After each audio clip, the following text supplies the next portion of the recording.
Seguinte, vamos começar a falar hoje, né, a parte da incorporação de banco de dados junto com o JavaScript, né? Eu inicialmente estava pensando em fazer uma conexão com o MySQL, né, com o banco de dados, mas aí ia ter um problema que eu teria que instalar o MySQL, né, aí teria que instalar também um emulador de servidor de web, né? Então ia dar um certo trabalho e acabei optando por trabalhar com um outro banco de dados, né, bem didático, bem simples, que é o SQLite, tá? A gente vai ver hoje aí, né, como é que faz essa parte da instalação. Ele é bem simples, não precisa de nenhum tipo de instalação, né? Aliás, apenas a instalação dentro do próprio Node.js, né? Mas o resto é bem tranquilo. Como o nosso curso não é um curso de banco de dados, né? Estamos apenas vendo a parte do back-end, como é que o JavaScript pode se comunicar com a parte de banco de dados. Então, acho que didaticamente vai tá ok. Ok? Então, vamos lá, gente. Ó. Começar.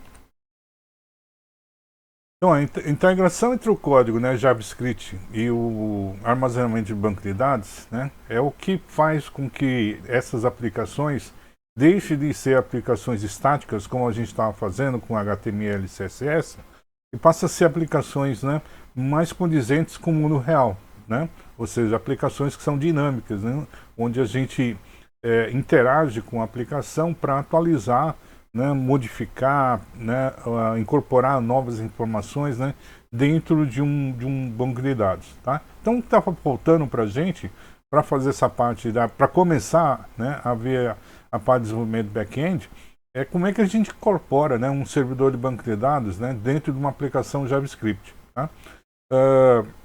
Ainda recentemente, né, ainda é muito comum esse tipo de aplicação a gente fazer com PHP. Né? Mas nos últimos anos aí, né, vem crescendo aí, né, a incorporação, né, de continuar utilizando o JavaScript, além de ferramenta de front-end, como ferramenta de back-end. Né? E eu indo mais ou menos nessa linha aí. Né?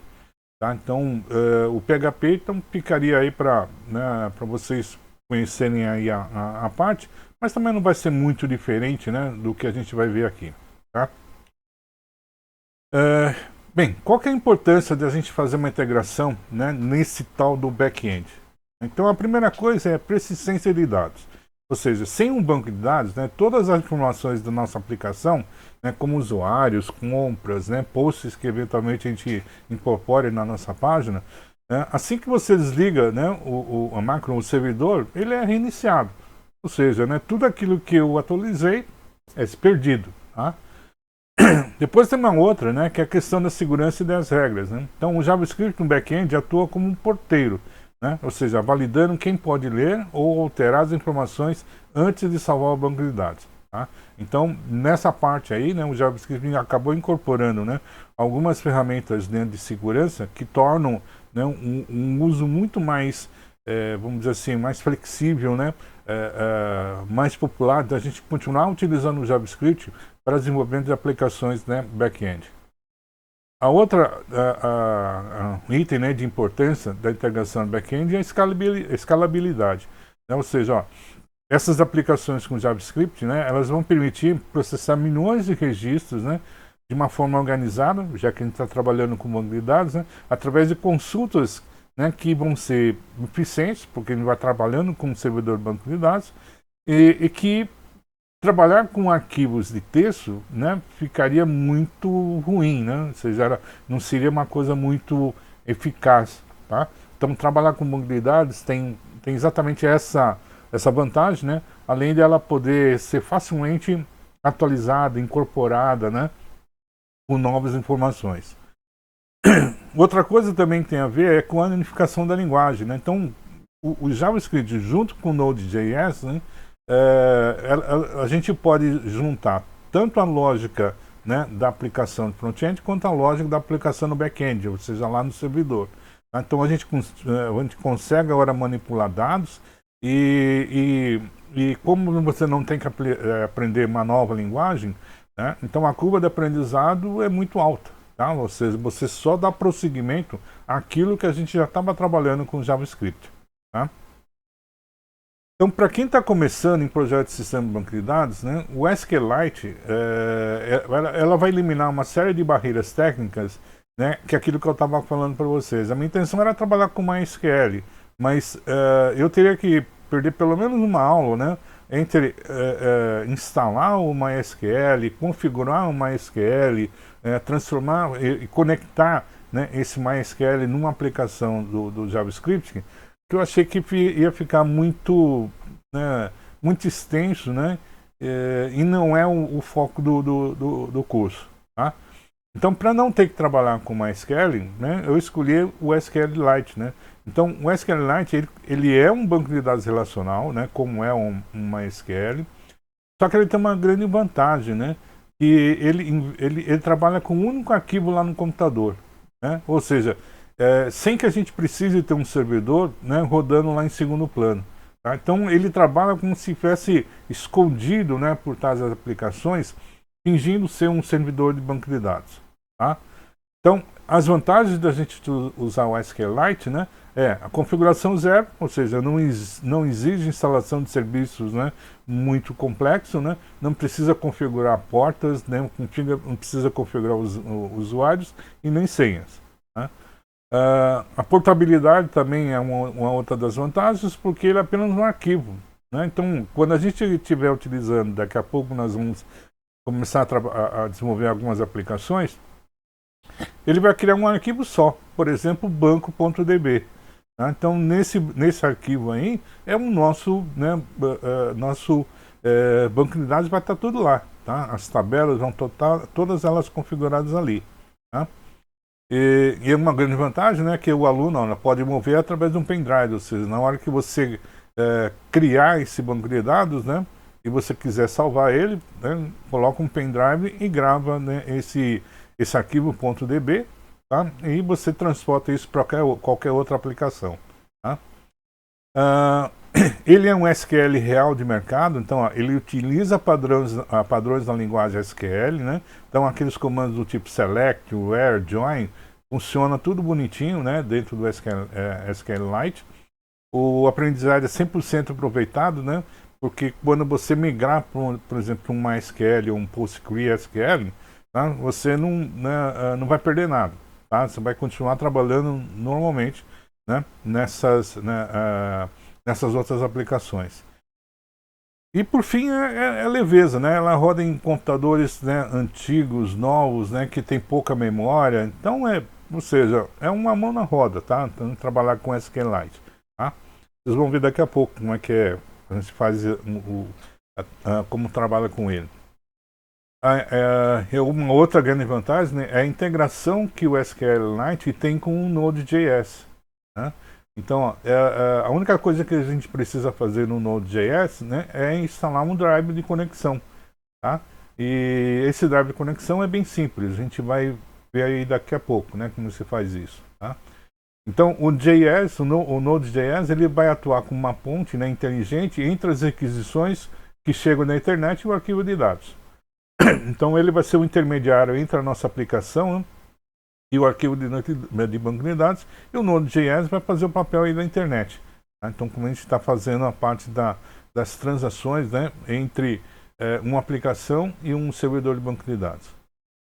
Uma outra coisa que a gente vai precisar instalar, né, que é bem viável, né, é instalar uma aplicação, um aplicativo para a gente olhar, né, ver o banco de dados. Tá? Então, para visualizar as tabelas, né, de uma forma gráfica, a gente vai como a gente vai usar o VS Code, então a gente vai instalar daqui a pouco, né, uma extensão, né, dentro do Visual Code, né, que vai facilitar para a gente, né, pesquisar esse banco de dados, tá, que a gente vai criar, tá, que tem esse nome aí, ó, SQLite Viewer, tá?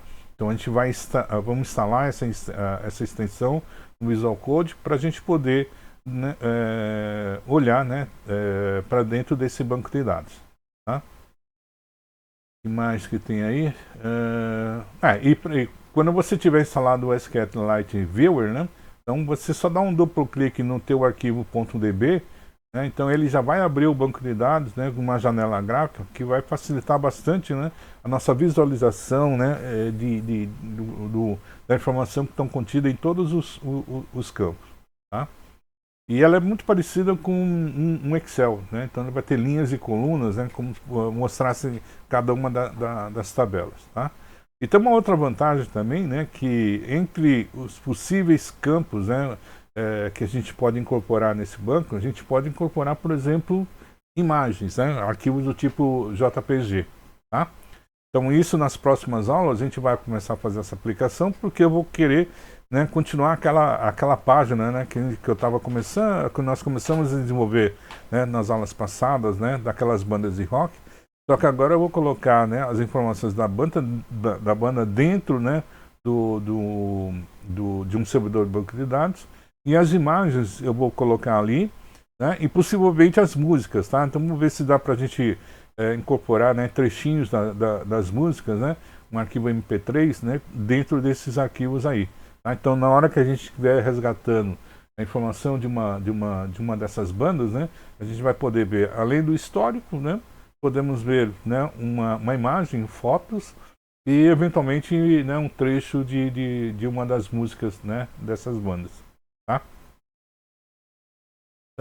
Então, para a gente começar, né, a trabalhar com o SQLite, né, dentro do Visual Code, né, além de a gente ter que depois instalar a extensão, mas a primeira coisa que vamos ter que fazer é carregar algumas bibliotecas. Tá? Então, o carregamento das bibliotecas dentro do Node.js é feito através desse aplicativo aí, npm. Né?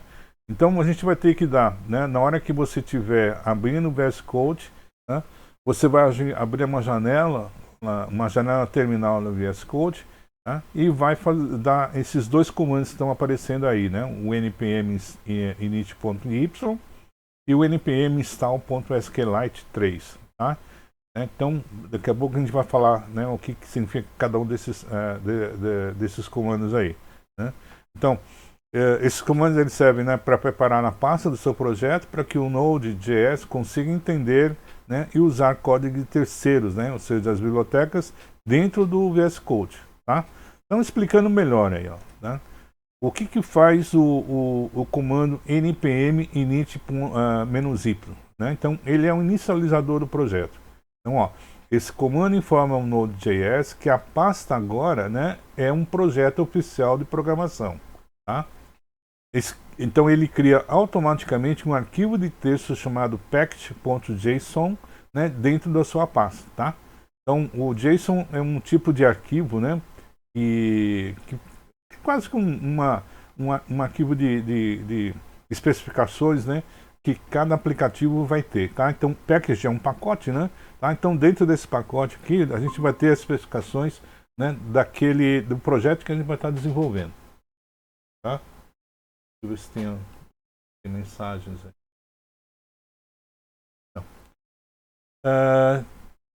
Tá, então o que o package.json faz? Né? Então ali funciona como um manual de instruções do seu projeto. Tá? Ele guarda o nome do projeto, a versão e o mais importante, né? Lista todas as bibliotecas, né, que o seu código precisa para funcionar.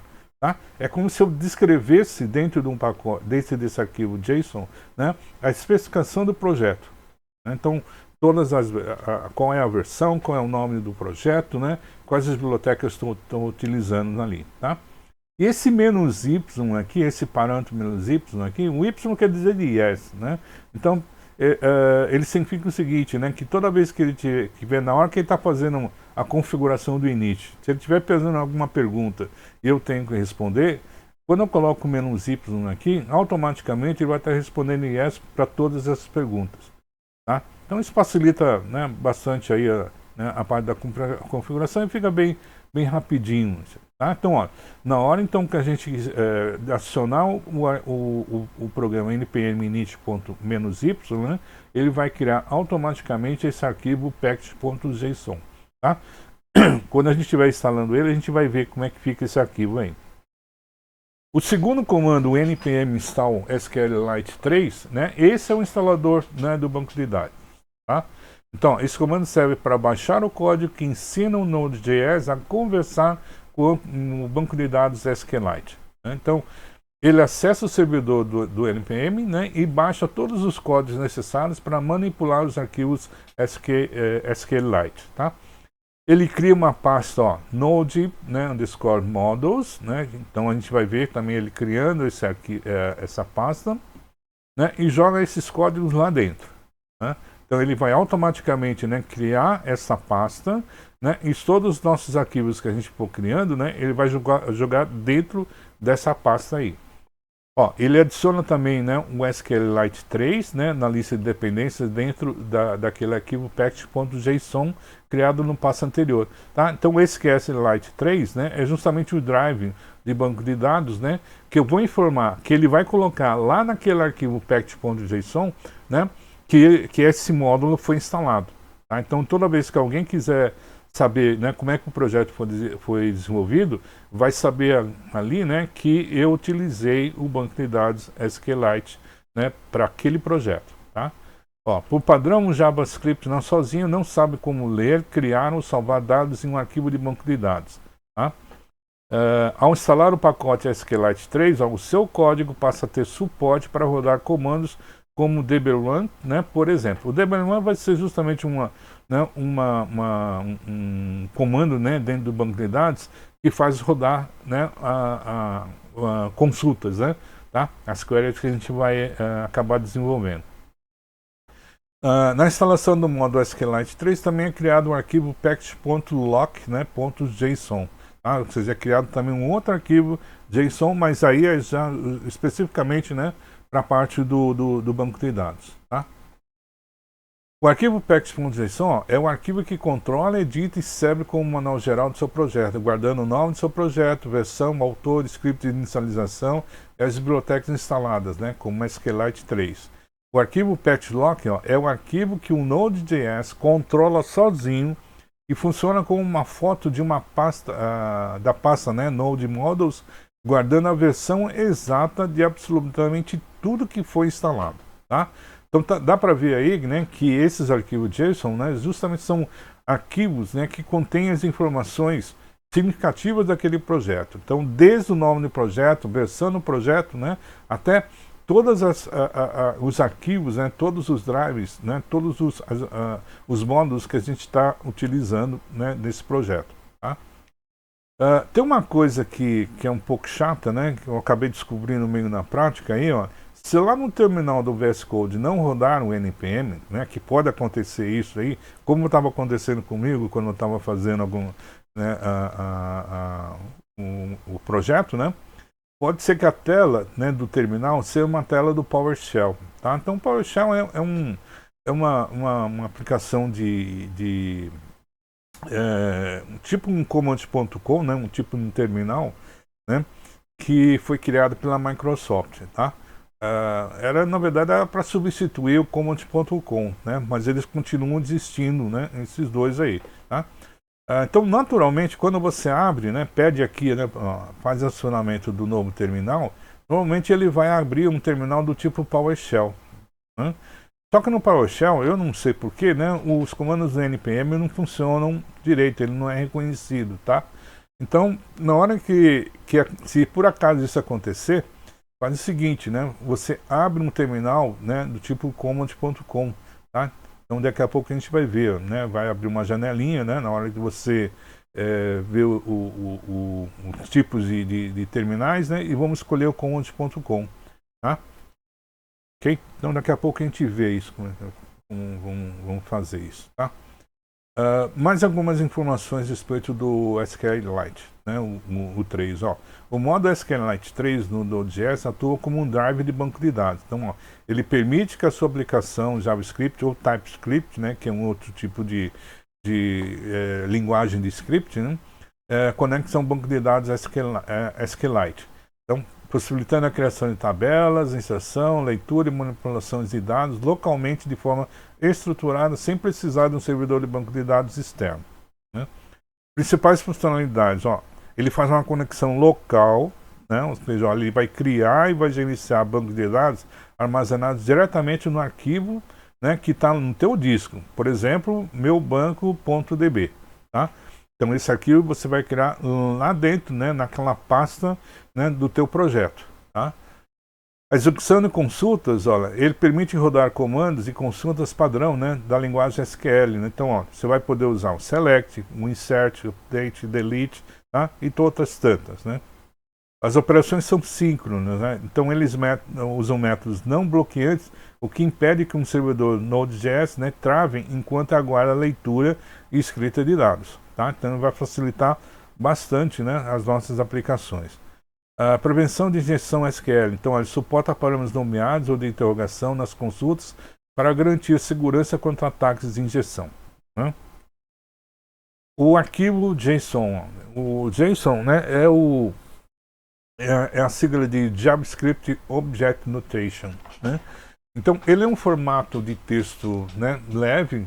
Então, ó, é um formato de texto. Portanto, é um arquivo que, se você abrir, ele é editável, né? Você pode abrir ele dentro do bloco de notas. Tá?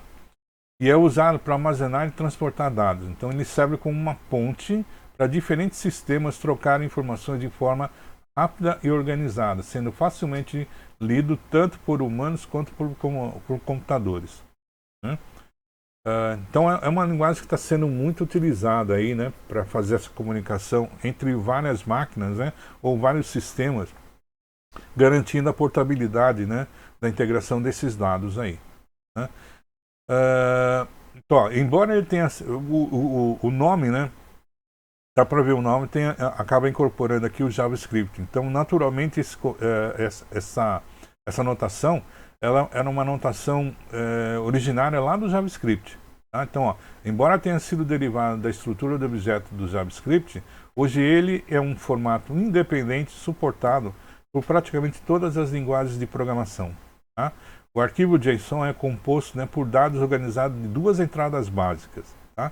Ele fica assim, ó, como um par, né, de uma chave, tá, e separada do seu valor. Tá? Então, eu coloco uma chave, por exemplo, nome, né, e depois 2 pontos, e aí eu coloco o valor, por exemplo, Oscar.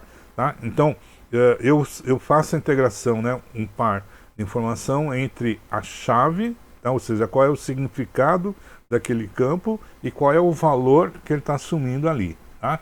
Então, uma chave deve sempre entre aspas, tá? Em aspas duplas. Então, quando você abrir um arquivo JSON, né, você vai ver ele, né, numa linha, você vai ter um par de aspas, né, de um lado, 2 pontos, outro par de aspas do outro lado, do lado direito. Tá? Então, ele está separando ali a chave do seu valor. Tá? Então, ó, uma chave sempre entre aspas duplas, seguida por 2 pontos, e o seu valor correspondente, né, que pode ser um texto, pode ser um número, pode ser um valor booleano, pode ser um array, né, um vetor, ou qualquer outro objeto. Tá? As listas ou array são coleções de valores organizados entre colchetes. Né? Então, quando ele estiver entre colchetes, né, aí é um pouco parecido com a notação, né, do JavaScript, né, para vetores. Tá? Então, a gente vai ver daqui a pouco também que ele fica.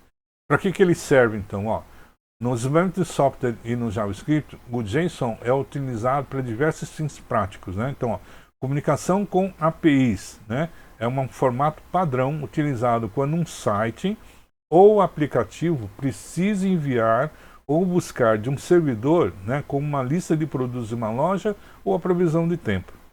Tá? Ele serve também para armazenamento de configurações, como é o packed.json, né, que a gente vai ver daqui a pouco. Então, ó, é muito comum utilizar arquivos .json, né, como packed.json, em projetos Node.js para guardar metadados, dependências e configuração de sistemas. Né? No banco de dados do tipo NoSQL, né, então, ó, né, como o MongoDB, eles armazenam registros diretamente no formato de documentos JSON. Tá? Então, ó, quando a gente fala banco de dados NoSQL, né, então isso quer dizer que esse banco de dados não tem aí, né, a configuração do tipo SQL. Tá? Então, nesse caso, como é que eu guardo as informações? As informações, né, dentro desse banco de dados NoSQL são colocadas na forma de documentos JSON, né, onde eu tenho, né, um par chave e valor. Sempre vai ser desse tipo aí. Um dos bancos de dados que usa essa notação é esse tal do MongoDB. tá? Que a gente não vai ver aí no nosso caso aí não. Tá bom? Então vamos lá fazer a primeira, né, vamos criar um banco de dados. Então nessa aplicação a gente vai fazer o seguinte, ó. Nós vamos criar uma aplicação cujo código realiza um fluxo completo do banco de dados, tá? Num único arquivo. Então, em vez de eu fazer uma aplicação para abrir um banco de dados, né? Uma outra para inserir dados e uma outra para você fazer uma checagem dos dados ou atualização, né? Vamos fazer uma aplicação só onde tem tudo isso, né? Então ele cria o banco de dados, eu insiro, né, algumas informações do banco de dados, depois eu leio as informações do banco de dados, tá? E finalmente eu fecho o banco de dados. Então vamos ver como é que a gente faz isso, né? Então, ó, nesse projeto a gente vai criar o banco de dados, criar uma tabela, inserir dados, a gente vai ler as informações e vai exibir tudo no terminal, tá? Mostrando assim um ciclo de vida completo, né, básico de um dado, a gente gravar e ler. Então, a primeira coisa que a gente vai fazer é criar um arquivo chamado index.js, né, e adicionar o código abaixo, tá? A gente vai criar um banco de dados, vamos dar o nome dele, ó, de dados.db. Bom, então vamos ver como é que ele fica, ó. O arquivo vai ser assim, né? Então, ó, aqui eu botei, né, a primeira linha aqui, nós vamos importar, ou na verdade nós vamos estar criando, né, o nosso importando aí o drive do SQL, né? Tá? Então, ó, a gente vai importar o SQL3, né, do SQLite 3. Então, o SQLite 3 é a biblioteca do SQL, do SQL3, né? E a gente vai chamar aqui no arquivo, né, dentro desse arquivo, vamos chamar simplesmente de SQLite 3. Tá? Podia ser qualquer nome aqui, né? Aqui é um nome que a gente vai acabar utilizando dentro do nosso projeto. Tá? Então aqui é o primeiro comando. A primeira parte a gente vai conectar, né? Vamos fazer a conexão e a criação desse banco de dados. Então, ó, eu vou chamar então um arquivo, ó, eu vou chamar uma variável aqui ou um objeto. Vamos colocar aqui, ó. Vou chamar isso aqui, ó, de db, não, tá? Então vamos chamar um db.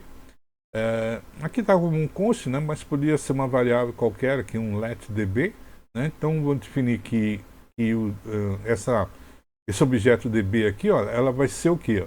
Vai ser um banco de dados, tá? Então vai ser um novo new, né? Então aqui eu estou criando um objeto, né, lá do SQLite 3, né, que é o nosso banco de dados, né, criando o que, ó, um database. Então aqui é o comando para a gente criar, né, um banco de dados. Tá? Esse banco de dados, ó, esse comando database aqui, né, ele tem aqui um parâmetro entre aspas simples, né, ./dados.db. Ou seja, aqui, ó, isso aqui é um nome, né, é um nome que a gente vai dar, né, do banco de dados. Tá? A gente vai chamar de dados.db. Ponto barra significa que eu vou criar na mesma pasta, né, onde está o projeto. Ok? Bem, aqui eu estou criando uma função, né, uma função erro. Lembra que eu tenho esse parâmetro aqui, né, entre a parênteses, né, sinal de igual e maior, como se fosse uma setinha. Então aqui eu estou criando uma função, né, que vai guardar, né, vai informar se por acaso ocorreu um erro. Tá? E esse erro, né, ele vai estar, se por acaso, na hora de abrir um arquivo, o banco de dados, né, der um erro, vai ter um código dele. Tá? Esse código vai ser armazenado aqui. Ó, tá? Então o próprio SQL, né, o SQLite, vai criar essa variável erro, né, que vai guardar aqui as informações de qual foi o erro. Tá? Então essa função está dizendo o seguinte, ó, se erro, né, ou seja, se isso aqui é verdadeiro, né, tá? Ou seja, se aqui tem se ocorrer um erro, ele vai mostrar para a gente, né, uma janelinha ali, ó, tá? Console.erro, né, erro ao conectar o banco de dados, tá? E vai mandar aqui, ó, a mensagem padrão, né, do erro. Tá?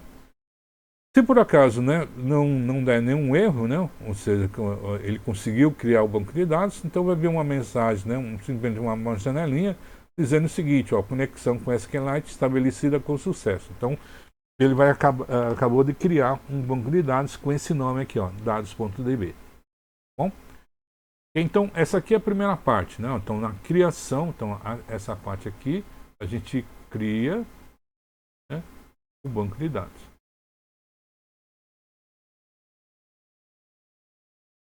Tá? Legal. Agora vamos ver a parte, né, que a gente vai criar uma tabela e inserir dados. Tá? Aqui tem um comando que daqui a pouco eu vou falar sobre ele, né, esse db.serialize, né? Tá? Então vamos falar, dá um tempinho que a gente vai falar um pouquinho daqui a pouco a respeito dele. Tá? Bem, dentro desse serialize aqui, ó, tem esse comando aqui, né, db.run, tá? Que vai executar um comando SQL. Tá vendo? Ó, db.run, entre parênteses, né? Aqui tem que tomar um cuidado, gente, ó. Tá vendo esse sinalzinho aqui? Tá? Isso aqui não é o aspas simples, tá? Essa aqui é a crase. E, ó, tem que tomar cuidado com isso, porque quando eu estava começando a trabalhar com isso daqui, né? Eu demorei um pouquinho para descobrir que aqui não era, né, uma aspa simples, tá? Mas era o sinal de crase, é o símbolo de crase aqui, tá? Lembra que a gente estava falando sobre isso, né? Naquelas expressões literais, né? Onde a gente tinha que usar crase, tá? É uma das coisas chatas que tem no JavaScript, mas tem que tomar um certo cuidado com isso. Então, ó, na hora que você vai executar o dbrun e vai executar, né, um comando SQL, eu tenho que colocar aí entre a abertura da crase e depois o fecha crase, tá vendo? Ó, aqui aparece, ó, tá? Abre crase aqui, fecha crase aqui, tá? Então, dentro aqui, ó, tem um comando create table, né? Então, é um comando SQL para criação de uma tabela, tá? Se, ó, of not exists, né? Ou seja, se ela não existir, tá? Então, se ela não existir, eu crio a tabela. Mas se ela existir, né, a gente vai simplesmente não vamos fazer nada, né? Ou seja, se ela já existe, eu só vou conferir, né, se os campos são esses daqui, ó. Tá? Então, ó, como a gente vai estar criando agora, né, isso aqui, ó, ele vai criar, né, esse banco de dados, essa tabela, e vai chamar a tabela, ó, né, de usuário. Então, aqui é o nome, tá? Nome da tabela. Tá? Então, eu tenho aqui, ó, primeiro, né? Eu tenho um banco de dados chamado, como é que é o nome mesmo? Dados, não.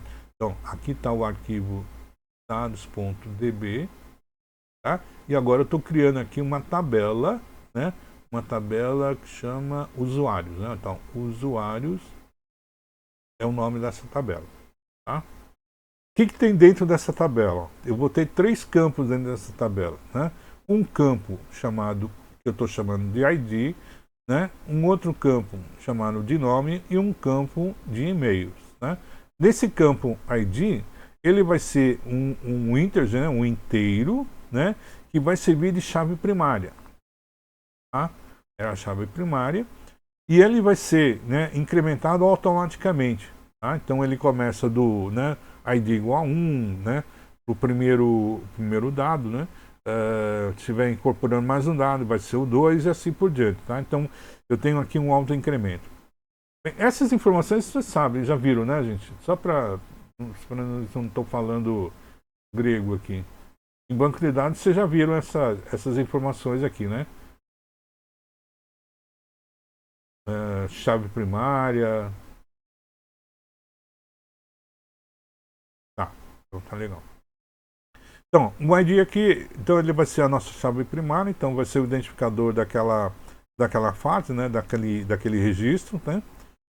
Eu tenho aqui um outro campo chamado nome, que ele é um texto, né, é um tipo texto, né, e ele não pode ser, ó, not null, né, ou seja, você não pode deixar ele vazio, tá? Então, se você vai criar esse novo registro, você tem que colocar alguma informação aqui, ó, tem que colocar um texto, né? E o segundo registro, o terceiro registro é um e-mail, né, um campo e-mail, né, que também é um campo texto e ele tem que ser único, né? Ou seja, não pode ter 2 e-mails, né, com o mesmo e-mail, né, o mesmo texto, tá? Então, olha, aqui eu vou criar uma tabela, né, com o nome usuários. Esses usuários contém registros, né? Dentro desse registro tem 3 campos. Um campo que é uma chave primária, que é o ID, e 2 campos textos. Um para armazenar nome e o outro para armazenar texto. Tá? Então, ó, aqui eu crio um banco de dados. Né? Depois, ó, tá vendo que aqui, ó, eu estou dentro desse serialize, tá, gente? Ó, né? Dentro desse serialize, ele vai fazer essas coisas, vai criar uma tabela, né? E agora, ó, ele vai fazer a parte de inserção, né, de usuários naquela tabela, né? Então, ele vai chamar aqui, ó, de uma variável chamada stmt, né? Que vai ser o seguinte, ó, ele vai estar preparando, né, um registro para ser incorporado lá no banco de dados, tá? Então, ó, o que ele está preparando aqui, ó, né? Ele está preparando o seguinte, ó, tá vendo que aqui, ó, de novo, ó, essa aqui é a crase e crase aqui, tá? Ou seja, ó, ele está colocando aqui um comando SQL, tá? Que é o comando insert. Então, para inserção, onde, ó, into, né? Ou seja, dentro da tabela usuários, tá? Que vai ter um nome, um e-mail, tá? Um nome e e-mail. Cujos valores, por enquanto, ó, tá vendo que está uma interrogação aqui, uma interrogação aqui, tá? Ou seja, né? E aqui é como se eu estivesse preparando, né, a incorporação de um novo registro. Tá? Na hora que se definir qual é o nome, qual é o e-mail, ele completa aqui e executa a instrução insert. Tá? Agora, então, ó, tá vendo que eu já preparei o comando, ó, stmt para inserção. Né? Só falta incorporar, né, um nome e e-mail. Quem vai fazer essa inserção? Ó, é o comando stmt.run. stmt é o comando que eu acabei, né, de criar aqui, ó. Tá? E ele, na verdade, é um objeto, eu chamo, né, um método dele chamado run, para executar o quê? Para executar exatamente esse comando insert. Só que nesse caso, né, o insert vai vir o que aqui, ó? Vai com 2 campos, tá vendo? Ó? João Silva, né, e joãoemail.com. Ou seja, ó, 2 informações do tipo texto. Tá? Então, o João Silva vai vir aqui, ó, então aqui vai vir o João Silva, tá? E aqui vai vir João @email.com, tá? Ou seja, na hora em que o stmt rodar esse comando aqui, ó, né, ele vai rodar o comando insert, então vai criar um registro na tabela usuários, né, colocando a informação João Silva e joão@email.com, né, para nome e e-mail daquele registro. Ok? Então, ó, na hora que ele executou isso, eu criei o primeiro registro na tabela. Né? Agora tem um outro comando aqui, ó, stmt.run. Opa, é o mesmo comando. Né? Então ele está inserindo agora o segundo registro. O segundo registro agora, o nome agora vai ser Maria Souza, né? E o e-mail maria@email.com. Ok? Então ele criou o primeiro registro aqui. Então esse aqui é o primeiro registro e aqui é o segundo registro. Tá? E finalmente, né, vem o stmt.finalize, né? Ou seja, ele finalizou a inserção, tá? Acabou, né? Ou seja, colocou as 2 informações, os 2 novos registros na tabela e finalizou essa parte, tá? Então, isso daqui é a parte da inserção, né? Tá? E agora vem a terceira parte, ó, né? dbwall, né? Ou seja, ó, ele vai executar agora tudo, né? O que? Né? Ele vai executar agora o comando select, tá vendo? Ó, vai executar o comando select. Ele vai executar, na verdade, o select, né? E vai depois mostrar, né, as informações que ele coletou. Então, ó, de novo, ó, apareceu o crase aqui, ó, e onde que está a outra crase? Ah, tá aqui, ó.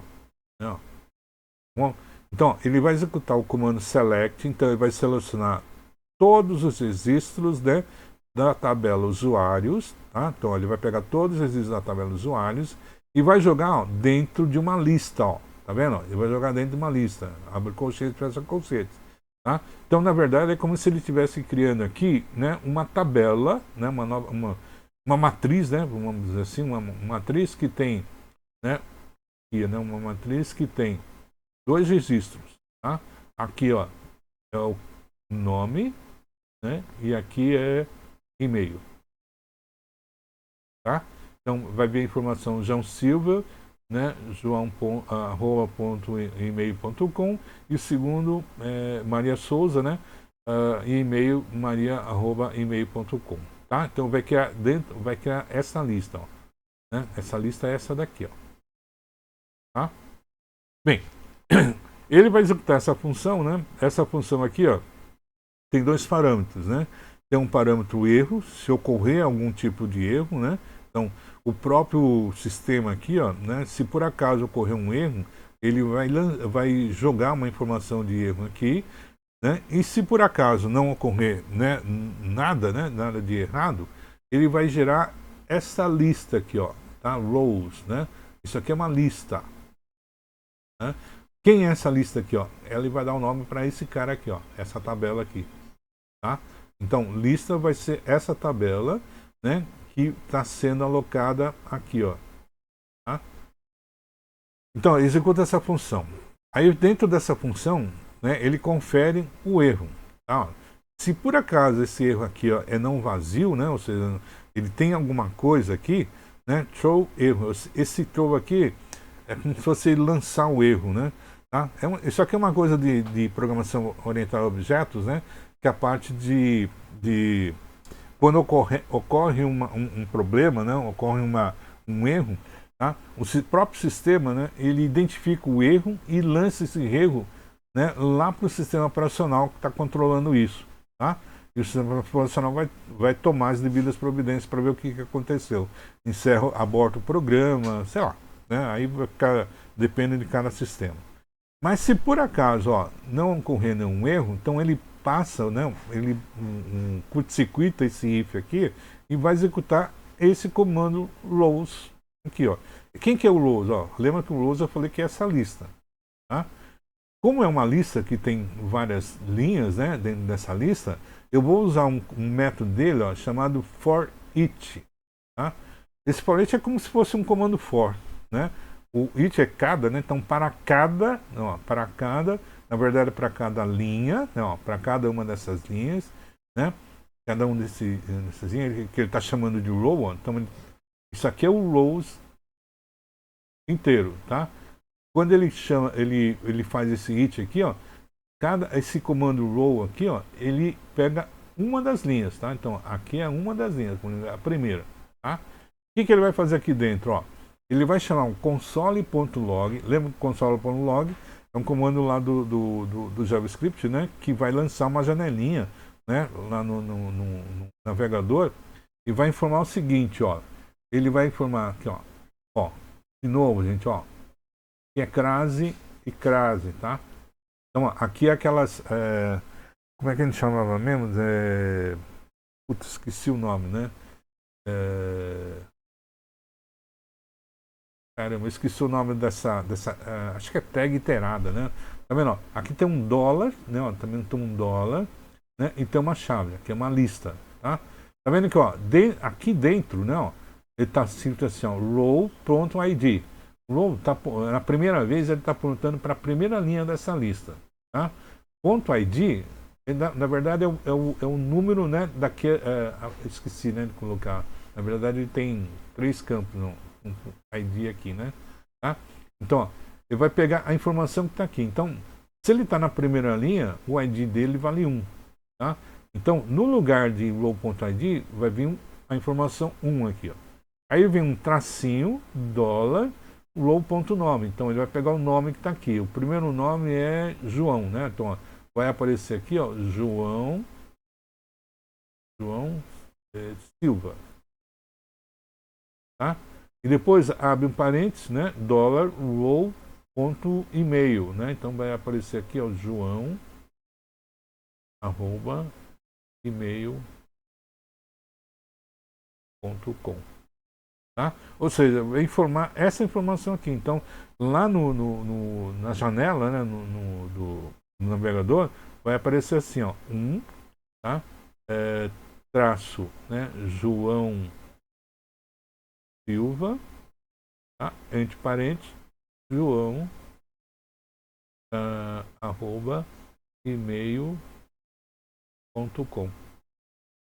tá? Legal, ó.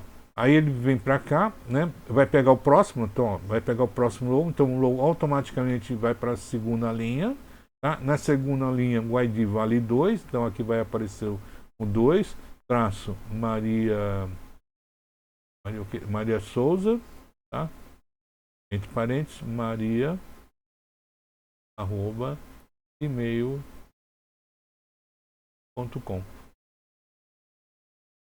Ok? Tá? É isso que vai fazer. Tá? Então, até terminar, né, as informações que estão dentro dessa lista aí. Ok? Bem, terminou isso aqui, ó. Então, isso aqui faz a parte da exibição, né? Ele está exibindo, né? Exibição das informações. Tá? E aí fechou o comando serialize, né? Ó, esse comando que está aqui, ó. Tá? Agora vamos ver para que serve esse comando serialize, né? Tá vendo que o serialize quer dizer como se fosse seriado, né?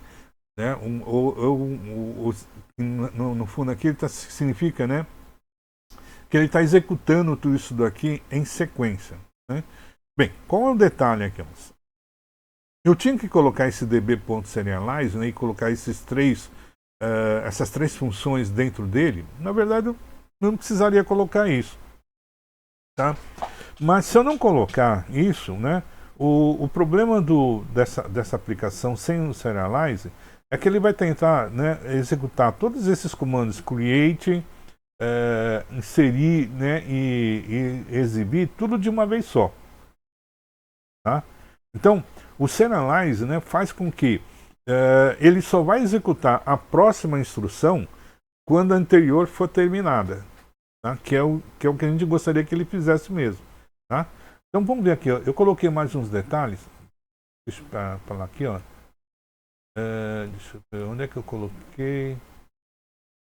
Eu tinha colocado alguma coisa serialize aqui. Ah, tá aqui, ó. Né? Uma observação. Né? O db.serialize, ó, resolve um comportamento padrão do Node.js, né? Que é o assincronismo. Né? Então, por padrão, o Node.js envia todos os comandos para o banco de dados ao mesmo tempo, sem esperar o anterior terminar. Tá? O db.serialize, né, muda isso, ó, forçando a execução estritamente um após o outro, ou seja, em fila. Então, quando você coloca as funções dentro do db.serialize, o SQLite garante que a execução linear.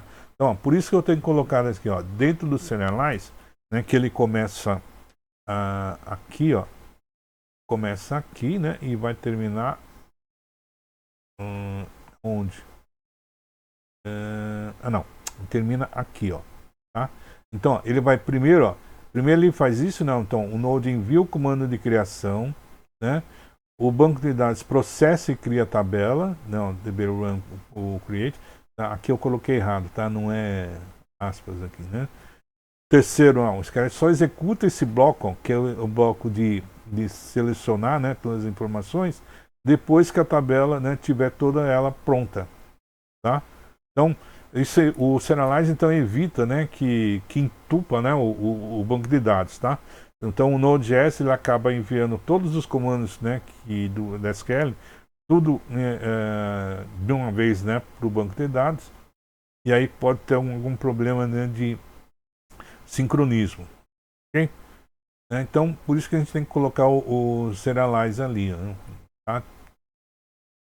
Então vamos lá, gente. Vamos criar então esse banco de dados aí. Então vamos lá, deixa eu dar os dados. Alguma pergunta até agora, gente? Tranquilo? Tá jóia. Então vamos lá. Bem, eu criei uma pasta, né? Então vamos abrir uma pasta aqui, ó.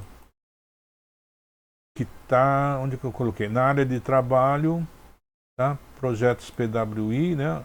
Aula 1, tá? É nessa aula 11 aqui, ó. Vou selecionar essa pasta, tá? A pasta, na verdade, é só um diretório, né? Dentro do arquivo, tá? O arquivo não foi encontrado. Não tem nenhum arquivo mesmo, né?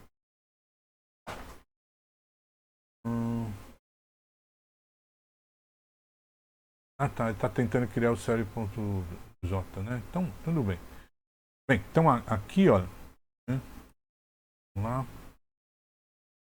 Então, o que que a gente vai fazer primeiro? Vamos lá. Vou colocar aqui a sequência. Ah, tá. Primeira coisa que a gente vai fazer, vamos abrir aqui o terminal, gente, ó. Eu vou abrir o terminal, tá? Tá vendo que aqui, ó, não aparece o command.com, né? Tá? Então, ó, eu vou abrir um terminal novo, tá? Tá aqui, ó. Esse terminal, tá vendo aqui, ó, ele é do tipo PowerShell, aqui, ó, tá? Eu vou apagar ele, deletar ele, e vou ficar com esse, um arquivo CMD, tá? Que já tinha aqui. Tá? Se não tiver, gente, ó, é só clicar aqui, ó, né? Você acaba tendo aqui o command.com, o command prompt, tá? Então você clica aqui, ele vai abrir uma outra janela, né? O command.com. Bom, então, ó, deixa eu só mostrar, por exemplo, se eu criar aqui um PowerShell, ó, vou criar um PowerShell, vou abrir chamar o npm, né? O npm é init, né? Init -y. Tá vendo, ó, gente? Ele dá erro, né? Então, npm, um arquivo, tal, não pode ser nada, tá? Ou seja, ele não consegue reconhecer esse comando aí, né? Mas se eu mudar para command.com, tá? Então, ó, e colocar aqui, ó, o npm, né? Init -y, tá? Então, ele acabou de criar, ó, tá vendo? Então, essas informações, eu dei aqui o comando, né, init.-y, né, tá? Então, veio aqui a informação, está escrevendo, né, num arquivo package.json, tá? Então, ó, tem essas informações que estão aqui, ó. Olha aqui o arquivo, gente, ó. Aqui, ó. Tá vendo, ó? Né, o nome, né, chamei de aula 11, a versão 1.0.0.0, que é o arquivo do projeto, estou acabando de criar, né, tá? Ainda não tenho nenhuma descrição. O arquivo vai se chamar index.js, né? Aqui tem uns scripts, né? Keyword, tem um monte de coisa que ainda não está completa, mas eu posso colocar depois. Tá? E aqui tem uma informação do tipo, tá? Esse tipo que está aqui, daqui a pouco eu vou falar sobre ele, mas define um módulo, né? Do JS, tá? Existem dois tipos de módulo, né? Mas esse aqui é um deles, o command.js. Mas tem um outro tipo chamado module, né? Module. Né? Vamos ver depois qual é a diferença que tem entre um e outro. Tá? Então, ó, quando a gente executa o comando, né? npm init-y, né? Ele carrega, né? As informações desse novo projeto. Tá? Então, aqui está. E as informações estão dentro desse package.json. Né? Agora, vamos criar, né? Vamos criar aqui, ó, agora, o nosso npm, aliás, vamos instalar, né, o SQLite. Então, SQLite, qual que era o nome? SQLite 3, né? SQLite 3, tá? Deixa eu aumentar um pouquinho mais essa tela. Ó, npm install SQLite 3. Está instalando. Legal. Pronto. Tá? Tá lá. Está instalado. Né? Vocês estão vendo que ó, ele acabou criando aqui, ó, um outro arquivo, né, JSON, o package.lock, né, JSON. Que ele, além de ter algumas informações que está lá no JSON, né, por exemplo, o nome do projeto, né, ele também tem outras informações a respeito, né, da configuração que eu tenho no Node.js, tá vendo? Ó? Um monte de informações que por enquanto não interessa para a gente saber aqui, tá? Okay? Mas deixa isso, né? Vamos ficar só num pacote de JSON aqui, né? Agora vamos criar o nosso arquivo index.js, né? Que é esse programa que a gente acabou de ver. Então, ó, vamos criar aqui o index.js. Tá lá, né? Então vamos criar ele. Vou pegar aqui né, as informações dele.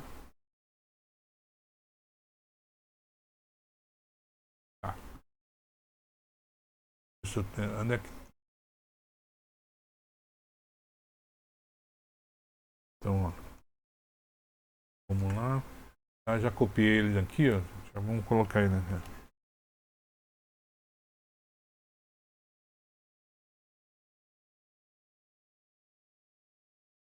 Aí, ó. Okay? Aí o nosso arquivo, ó, né? Então, do jeito que tá, do jeito que eu coloquei lá na apostilinha, tá? Então, vamos ver. Agora fica observando aqui, né? Então, por enquanto, nós temos 3 arquivos, ó, index, né, JS, o package.logs.json e o package.json, tá? Quando executar essa aplicação aqui, ele vai criar um arquivo, né, chamado dados.db, né? E dentro desse arquivo dados.db, né, vai ter aí uma tabela, né, uma tabela chamada usuários, tá? Como é que eu executo, né, essa aplicação? Primeira coisa, vamos salvar, Ctrl S, aí eu venho aqui no terminal, né, e executo esse comando, ó, node, tá? O nome é index.js, tá? E manda ver. Tá? Tem um erro aqui. Import SQL. Ah, tá. Bem, aqui que é esse problema, gente, ó. Na verdade, aqui não tem erro nenhum. Não, eu coloquei o comando import, né? SQLite from SQLite 3. Até aí não tem problema nenhum. O problema está exatamente no tipo, né? Quer ver, ó? Essa informação que está aqui, ó, tá? No package.json, né? Está colocando aqui essa informação do módulo, ó, o tipo de módulo, é o common, né, JS, tá? Eu vou trocar aqui, ó, vou tirar essa informação, vou colocar aqui, né, o outro tipo de módulo, né, que é módulo, simplesmente módulo, tá? Vou colocar isso aqui, ó, tá? E vou salvar. Não preocupa não, que daqui a pouco a gente vai falar sobre, né, sobre esses tipos de módulo. Então, ó, troquei, tá? Então eu só atualizei o package.json com uma informação do tipo de módulo. Em vez daquele common JS, coloquei módulo, né? Vou voltar aqui no index e vamos rodar ele novamente. Tá? Então, ó, vamos rodar ele novamente. Então, Node.js. Ó, tá vendo que ele não deu mais erro, né? E tá vendo aqui, ó, ele colocou a informação, ó, conexão com SQLite estabelecida com sucesso. É exatamente essa informação que está aqui, ó. Tá? Então, ele conseguiu criar um arquivo, né, dados.db, e está aqui, ó, tá vendo? Está aparecendo aqui, ó, né, dados.db. E lembra que ele criou esse arquivo, criou depois a tabela, e dentro da tabela colocou 2 informações, 2 registros, o João Silva e a Maria Souza, tá? E depois, ó, ele acabou selecionando todos os registros e imprimiu cada um deles, ó, que está aparecendo aqui, ó.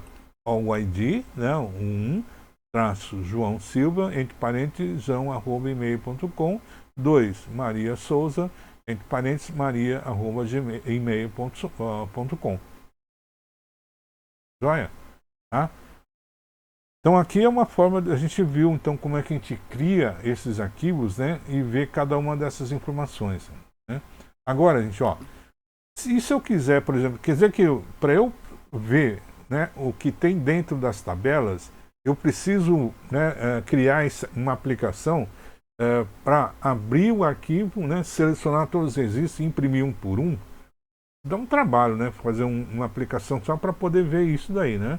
Tá? Então, aí que a gente vai, aquela parte que eu falei para vocês da extensão, tá? Então, eu vou clicar aqui, ó, no bloco de extensões.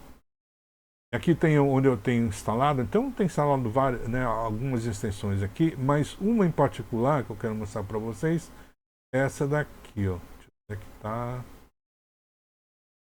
Essa aqui, ó. SQLite, né, Viewer, tá? Então, essa extensão aqui é uma extensão para a gente visualizar, né, o arquivo de banco de dados que o SQL criou, tá? Então, naturalmente ele não vem instalado, tá? Então a gente tem que instalar. Então, se por acaso no teu VS Code ainda não tem, né, então você abre, não, clica aqui na parte de extensões, né, bota o nome aqui, ó, SQL Viewer, não, que já está aparecendo, opa, SQL, ó, SQLite, né? Tá? Lite Viewer, que já está aparecendo aqui, clica nela, né, e faz a instalação. Ok? Tem outras aí que eu não cheguei a experimentar, tá?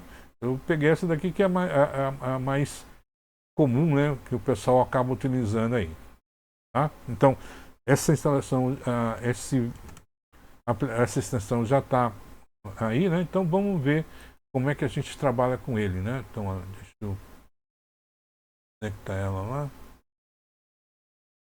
Opa.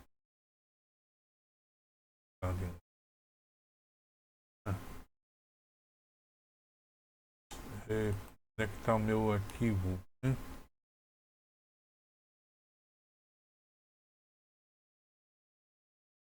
Cadê o... Sumiu na minha aplicação aqui. Exibir. Então, cadê o... Tá aqui. Então, ó, quando a gente já está instalado aquela extensão, no dados.db, que é o banco de dados criado pelo SQLite, né, é só dar um duplo clique nele, tá, gente? Ó, posiciono nele, dou um duplo clique, né, e ele está abrindo, ó, tá vendo? Ó, ele abriu a tabela, né? Então, dentro da tabela, tá vendo aqui a tabela usuários? Ó, se eu der um clique na tabela usuários, ó, tá aqui ó, a apresentação, né, das informações, ó, o ID, né, o campo nome e o campo e-mail, tá? Foram criadas duas das informações.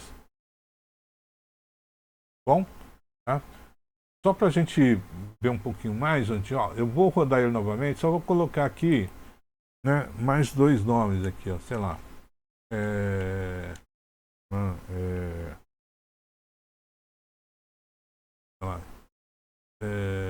Zezinho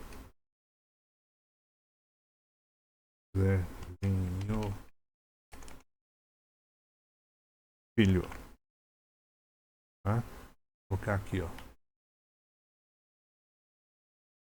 Né? Vou colocar mais um aqui.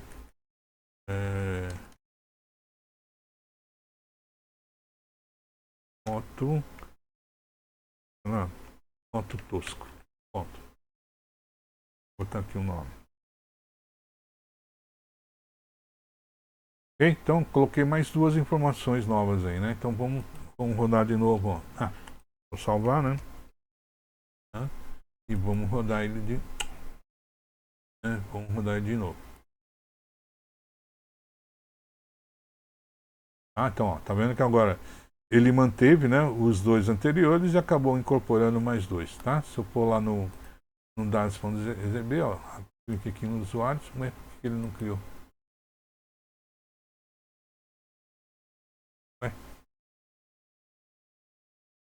É que eu tenho que criar.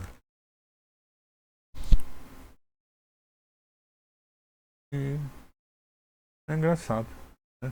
Ele não... Aqui ele criou, mas ele não atualizou aqui. Por quê?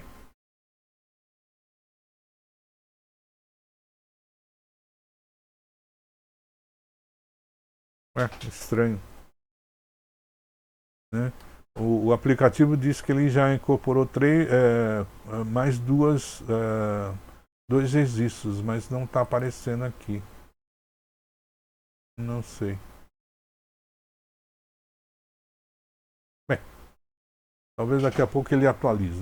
Daqui a pouco a gente vê, né, essas informações. Tá?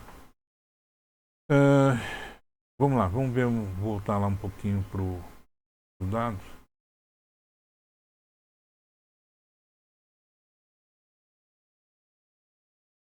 Bem, na apostila também há algumas informações a respeito do SQLite Viewer, né? Então, ó, como o SQLite, né, salva os dados em formato binário, não podemos abri-lo diretamente no bloco de notas, tá?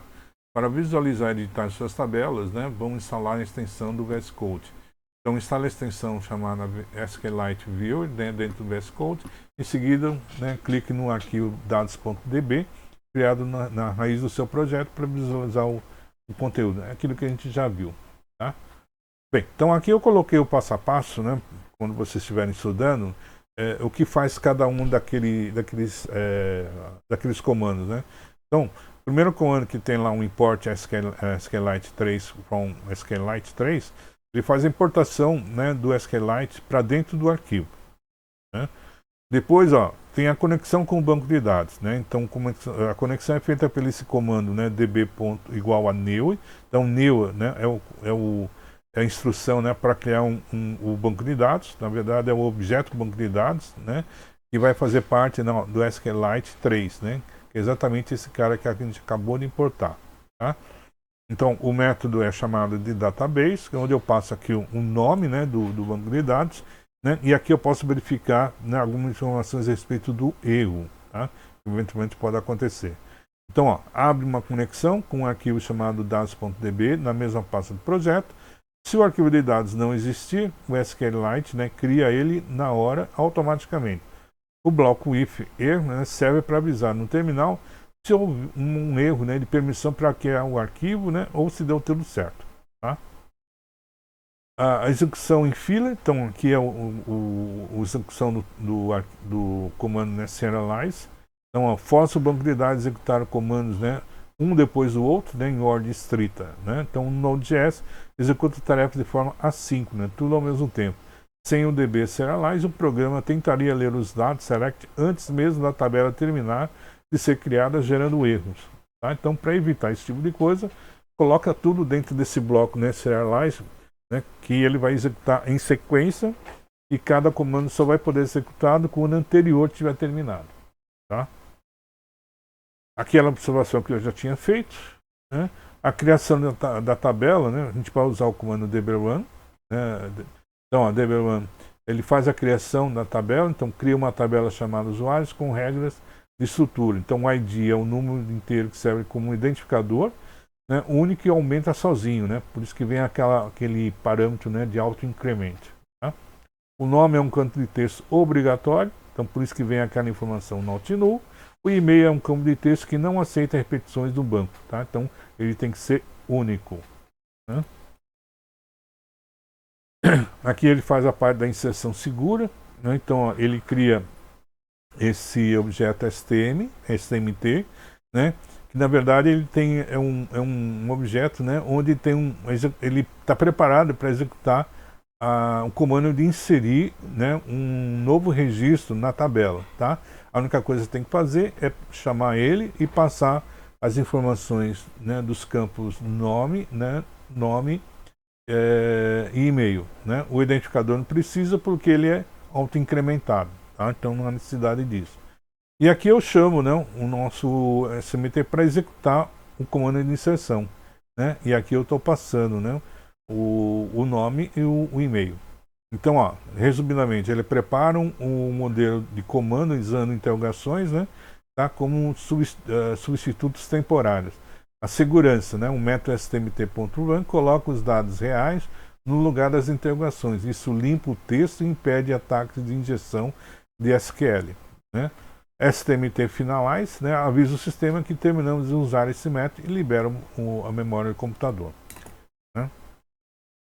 A leitura de dados, ó, é feita pelo comando dball, né, que guarda, né, essa informação, select asterisk from usuários. Então ele coleta, né, todos os registros da tabela usuários, coloca dentro de uma lista chamada rows, tá?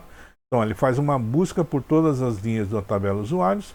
O banco devolve esses dados na variável rows, né, ó, essa variável rows, em formato de um array de objetos JavaScript, tá?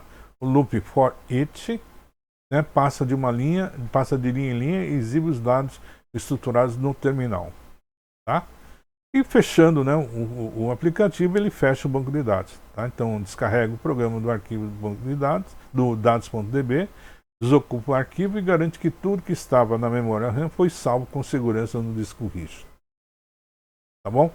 Tá, então acho que, né, eu quis colocar, né, essas informações aqui passo a passo, né, para na hora que estiver estudando o código, né, vocês saberem o significado de cada um. Tá?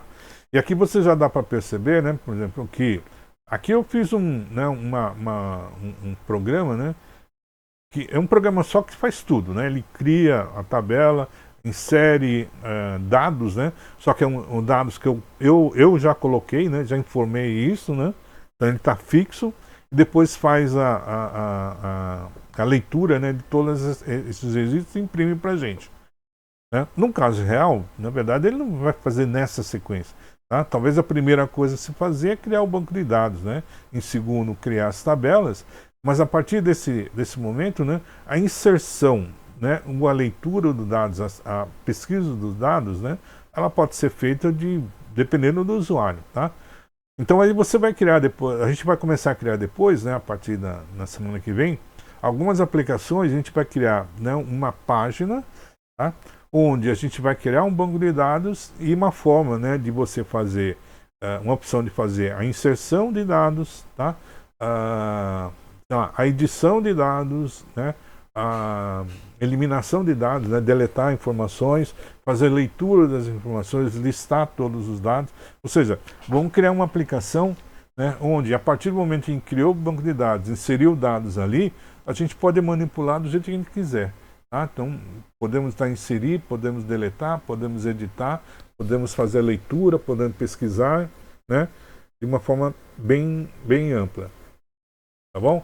O que a gente vai ter que fazer é, para cada janelinha ou para cada bloco que a gente criar, um bloco de inserção, a gente vai colocar o quê? Ó? Nós vamos colocar, esse tipo aqui, ó, né? Algumas informações, alguns comandos como esse daqui. Tá? Que faz a inserção. Na hora de selecionar, a gente buscar uma informação, a gente vai usar o comando select. Tá?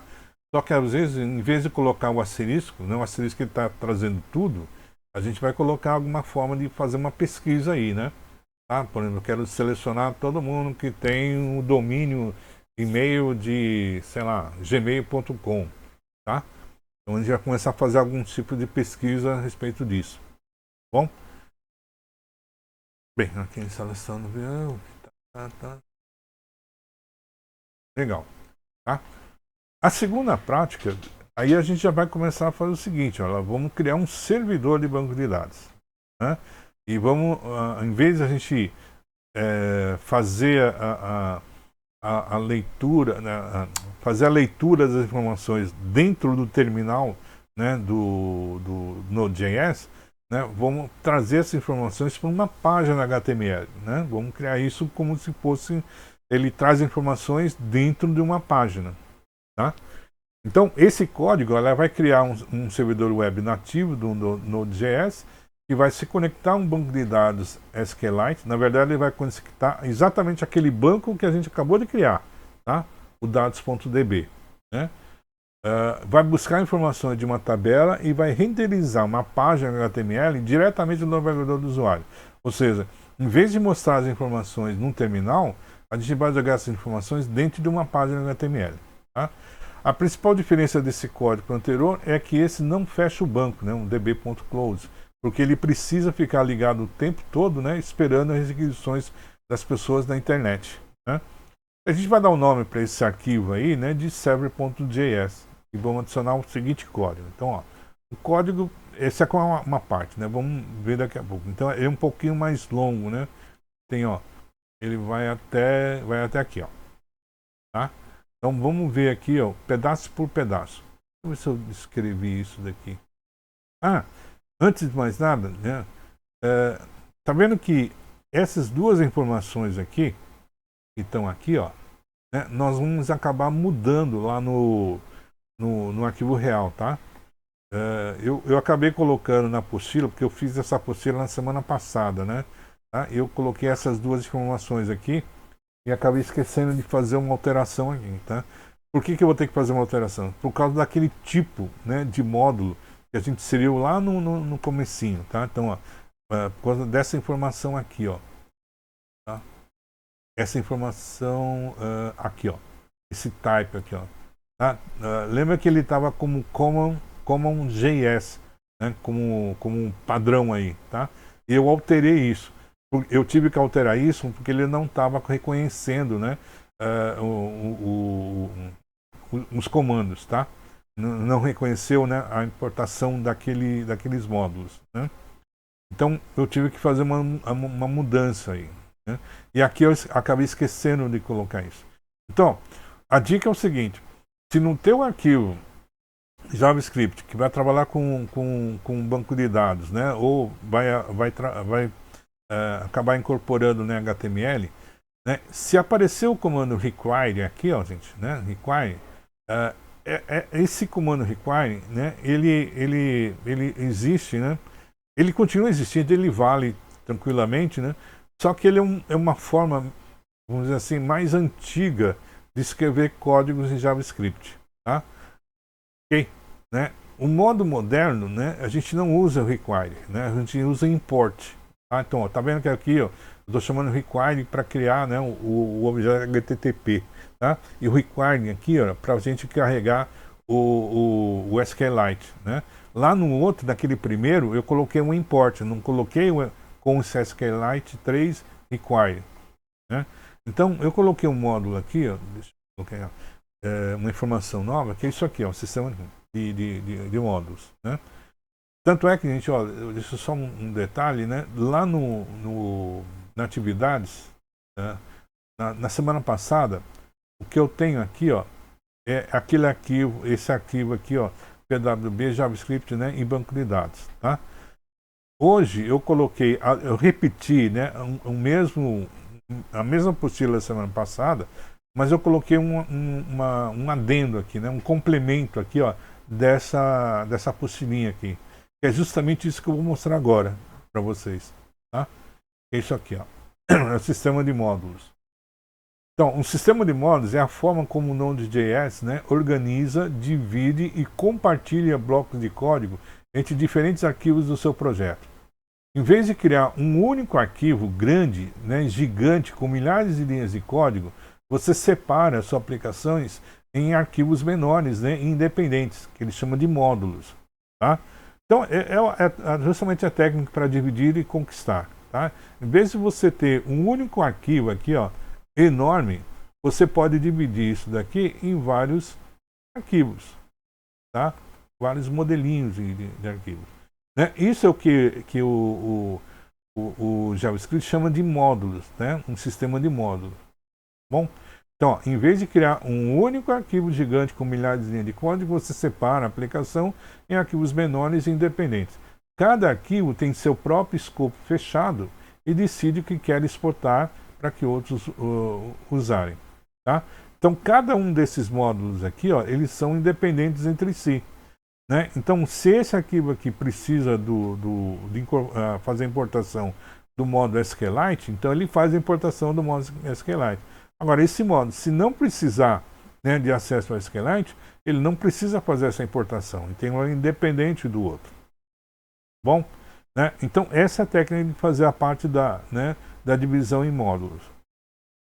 Então, por exemplo, né, por que a gente faz em módulos? Ó, imagine que você esteja criando um sistema de vendas. Né? Você pode criar um arquivo, ter um arquivo, né, apenas com as funções matemáticas para cálculo de impostos.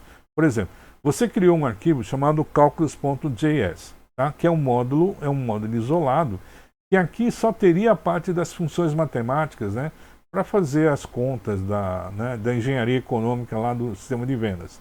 Né? Por exemplo, aqui, ó, eu coloquei uma função para calcular imposto.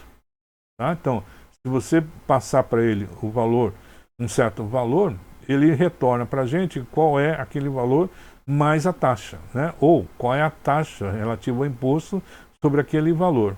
Tá? Então, essa função faz isso. Né? Só que essa função está dentro desse módulo. Né? Quem vai utilizar essa função está no módulo fora dele. Né? Só que aqui, ó, então isso quer dizer que o outro arquivo, o outro módulo, né, que gostaria de usar essa função, ele vai ter que importar, né, esse módulo aqui. Só que aqui dentro desse arquivo eu preciso dizer que essa função aqui ele está apto, ó, né, a ser exportado. Tá? Então eu posso, essa função aqui ele está habilitado, né, para ser importado por um outro módulo. Bom? Então, ó, lá no teu arquivo principal, a gente não precisa repetir essa função, você apenas utiliza a função. E como é que a gente faz isso? Ó, eu uso aqui, ó, o comando import, tá? Só que o modo que eu quero que é desse arquivo, né? Eu não suponho que eu só coloquei uma, mas poderia ter, sei lá, dezenas de funções aí, né? Só que dentro das funções que estão dentro do arquivo, eu só quero essa daqui, ó.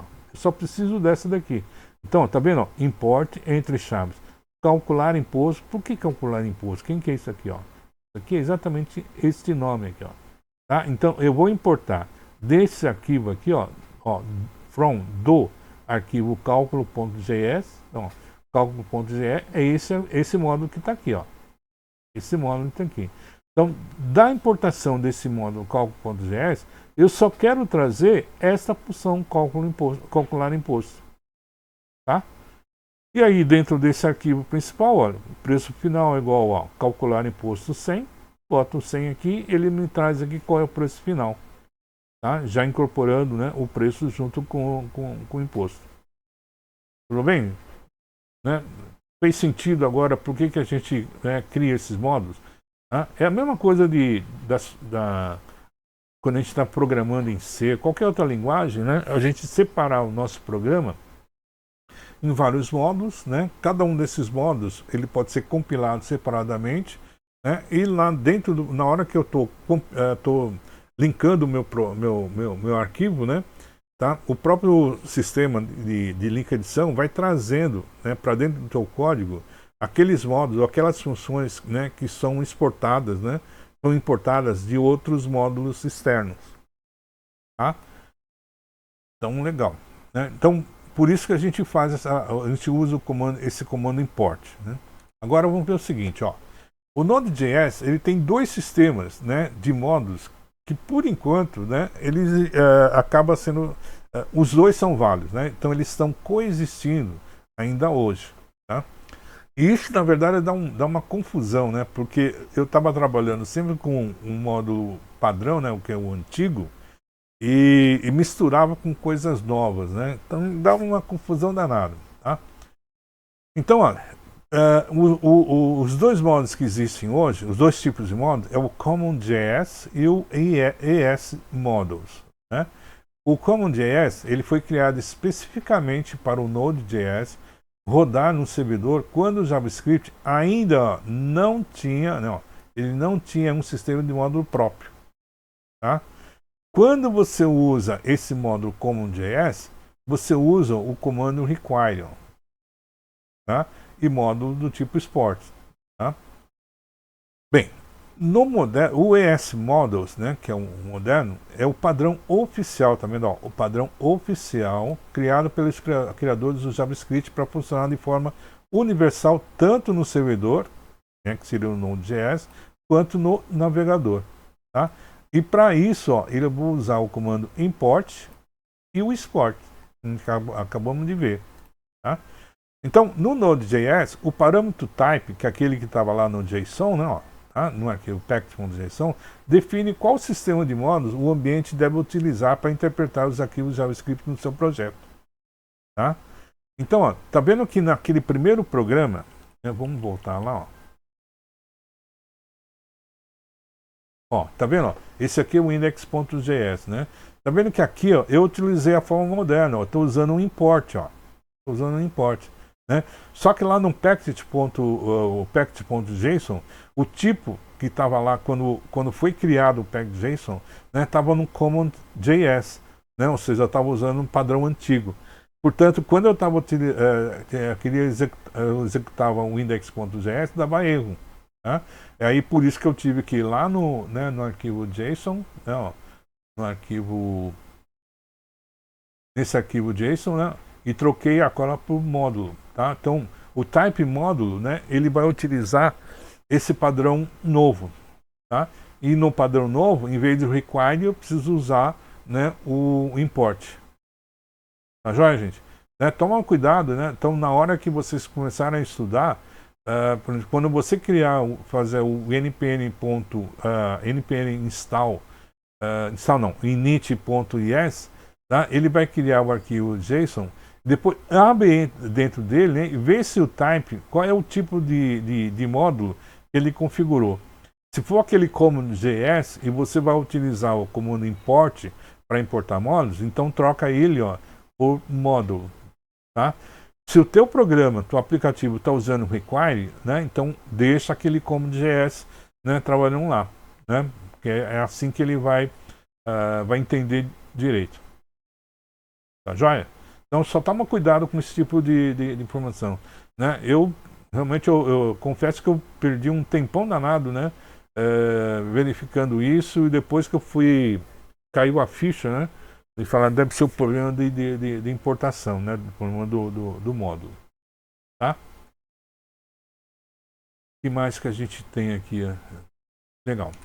Então, a diferença principal está na forma como você importa e exporta códigos entre arquivos. Ó. No tipo CommonJS, que é o padrão lá do package.json, né? É o sistema tradicional e nativo do Node.js. Então, se a tag type não estiver configurada, o Node.js assume, ó, esse modo automaticamente, tá? Então, toma cuidado, ó, né? O padrão do Node.js é definir o parâmetro type, né, com CommonJS. Né? Por isso estava dando problema naquele programa que eu estava montando. Né? O tipo, ó, model, né, é o Ecmax, né, Script Models, é o padrão oficial da linguagem JavaScript. Tá? É o mesmo utilizado nos navegadores modernos. Okay? Então, por isso que eu prefiro, né, tanto quanto possível, né, utilizar a forma mais moderna. Né? Então, muitas das aplicações antigas, né, de JavaScript que usam esse tipo de recurso, a gente vai ter que trocar, né, ou você troca, né, o require por import, né, ou mantém ele, mas sabendo, né, dessas diferenças aí. Tá? Aqui eu coloquei uma tabela, né, comparativa, né? Então aqui eu tenho o command, né, o command JS, né, que é o padrão, e aqui o padrão oficial do JavaScript, ó, o model, né, e aqui o command JS, tá? Quando se o recurso é fazer a importação, ó, no command JS você usa aquele comando, ó, require, const x, require, né, e assim por diante, tá? E aqui você lembra, ó, aqui a gente criou o arquivo e deu o nome, né, do banco de dados, tá? Lá estava, no exemplo nosso, estava banco.db, né? Se você usar, né, o type models, então em vez de const x require, você vai colocar import, tá? O x aqui é o mesmo que está aqui, e entre aspas simples, ó, ./x.js, tá? Ou seja, qual é o arquivo de onde está saindo, né, aquelas informações, tá? Bem, aquela parte de exportar não tem problema, né? Então, tá vendo que lá a gente, naquele exemplo que eu estava mostrando das funções matemáticas, né? Estava lá colocado, ó, export, tá? No CommonJS eu tenho que colocar assim, ó, model.export. Tá vendo que dá uma confusão, né? Porque aqui aparece model, né, quando eu estou em CommonJS. Aqui, né, quando eu estou no módulo, eu uso export, tá? Então, um pouco esquisito de... Extensão obrigatória, não, né? Então, eu busco o .js e o .json sozinho. Sim, é obrigatório incluir o .js no caminho, né? Tá vendo que, ó, aqui eu preciso colocar quem é esse módulo aí, né? Bem, aqui não tem problema, tá? Deixa pra lá. Atualmente, a forma recomendada para os novos projetos é Type Model. Esse é o padrão oficial do JavaScript moderno, amplamente adotado pela comunidade e suportado nativamente pelas versões recentes do Node.js. Tá? O Node.js atual ele aceita, mas quando você cria, né, ele automaticamente coloca como esse padrão antigo. Observação, ó, com o parâmetro type, né, model, você não pode mais usar a função require, né? Então aqui é importante, né? Então, ó, se lá no teu código, né, você usava require, então você tem que tirar ele de lá, né, se você colocar esse tipo. O comando precisará ser dividido em duas linhas, né? Então primeiro você realiza a importação padrão do pacote e na sequência ativa o modo de rastreamento longo de erros, né, que é o verbose, tá? Então, ó, o código equivalente de JavaScript fica assim, ó. import SQLite 3 from SQLite 3, né? Então aqui eu estou fazendo a importação, tá? E depois eu estou usando um SQLite, né? Definindo, né, essa constante SQLite, né? Lá do verbose. Então o que faz o verbose? Ó, SQLite.verbose é um método, né, que altera o comportamento interno do próprio objeto e retorna a instância modificada do módulo. Você o executa logo na linha seguinte e armazena o resultado da variável de conexão, geralmente chamada SQLite, né, ou mantendo um nome SQLite 3. Tá? Então é por isso que nesse programa, nessa aplicação aqui, ó, tá, eu falei para vocês que eu vou ter que trocar, né, essas informações que estão aqui. Tá? E vai ficar assim, ó. Tá? Então, ó, esse primeiro, né, então, esse primeiro aqui, esse primeiro vai ficar, eu vou trocar por import, tá? Ó, tá vendo aqui, ó, HTTP, então HTTP, né, from, entre aspas simples, né, HTTP, ponto e vírgula, tá? Então, ó, eu tirei o required e substituí por isso. Aqui, ó, eu vou ter que fazer isso aqui em duas linhas, né? Uma, eu faço a importação, então import SQL3, né? SQLite 3, tá? From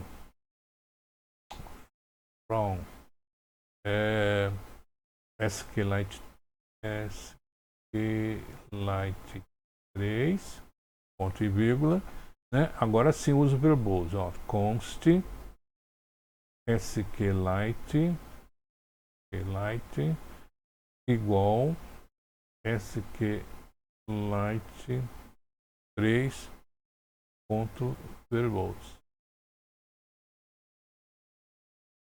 Tá? Então essas duas linhas aqui vão ser substituídas por essas três que estão aqui. Ok? Então não esqueçam de fazer isso, tá, gente? Né, aqui eu tive que trocar, né? Aliás, eu esqueci de trocar, hein? Que mais que tem? Tá, então eu troquei por isso. Tá. Que mais? Tá. Então, ó, eu fiz um passo a passo, né? Nem eu fiz do outro. Ó. Então, ó, tem a parte da conexão. Né? Então, const db igual a new SQLite 3 database, né? Dados.db erro, né?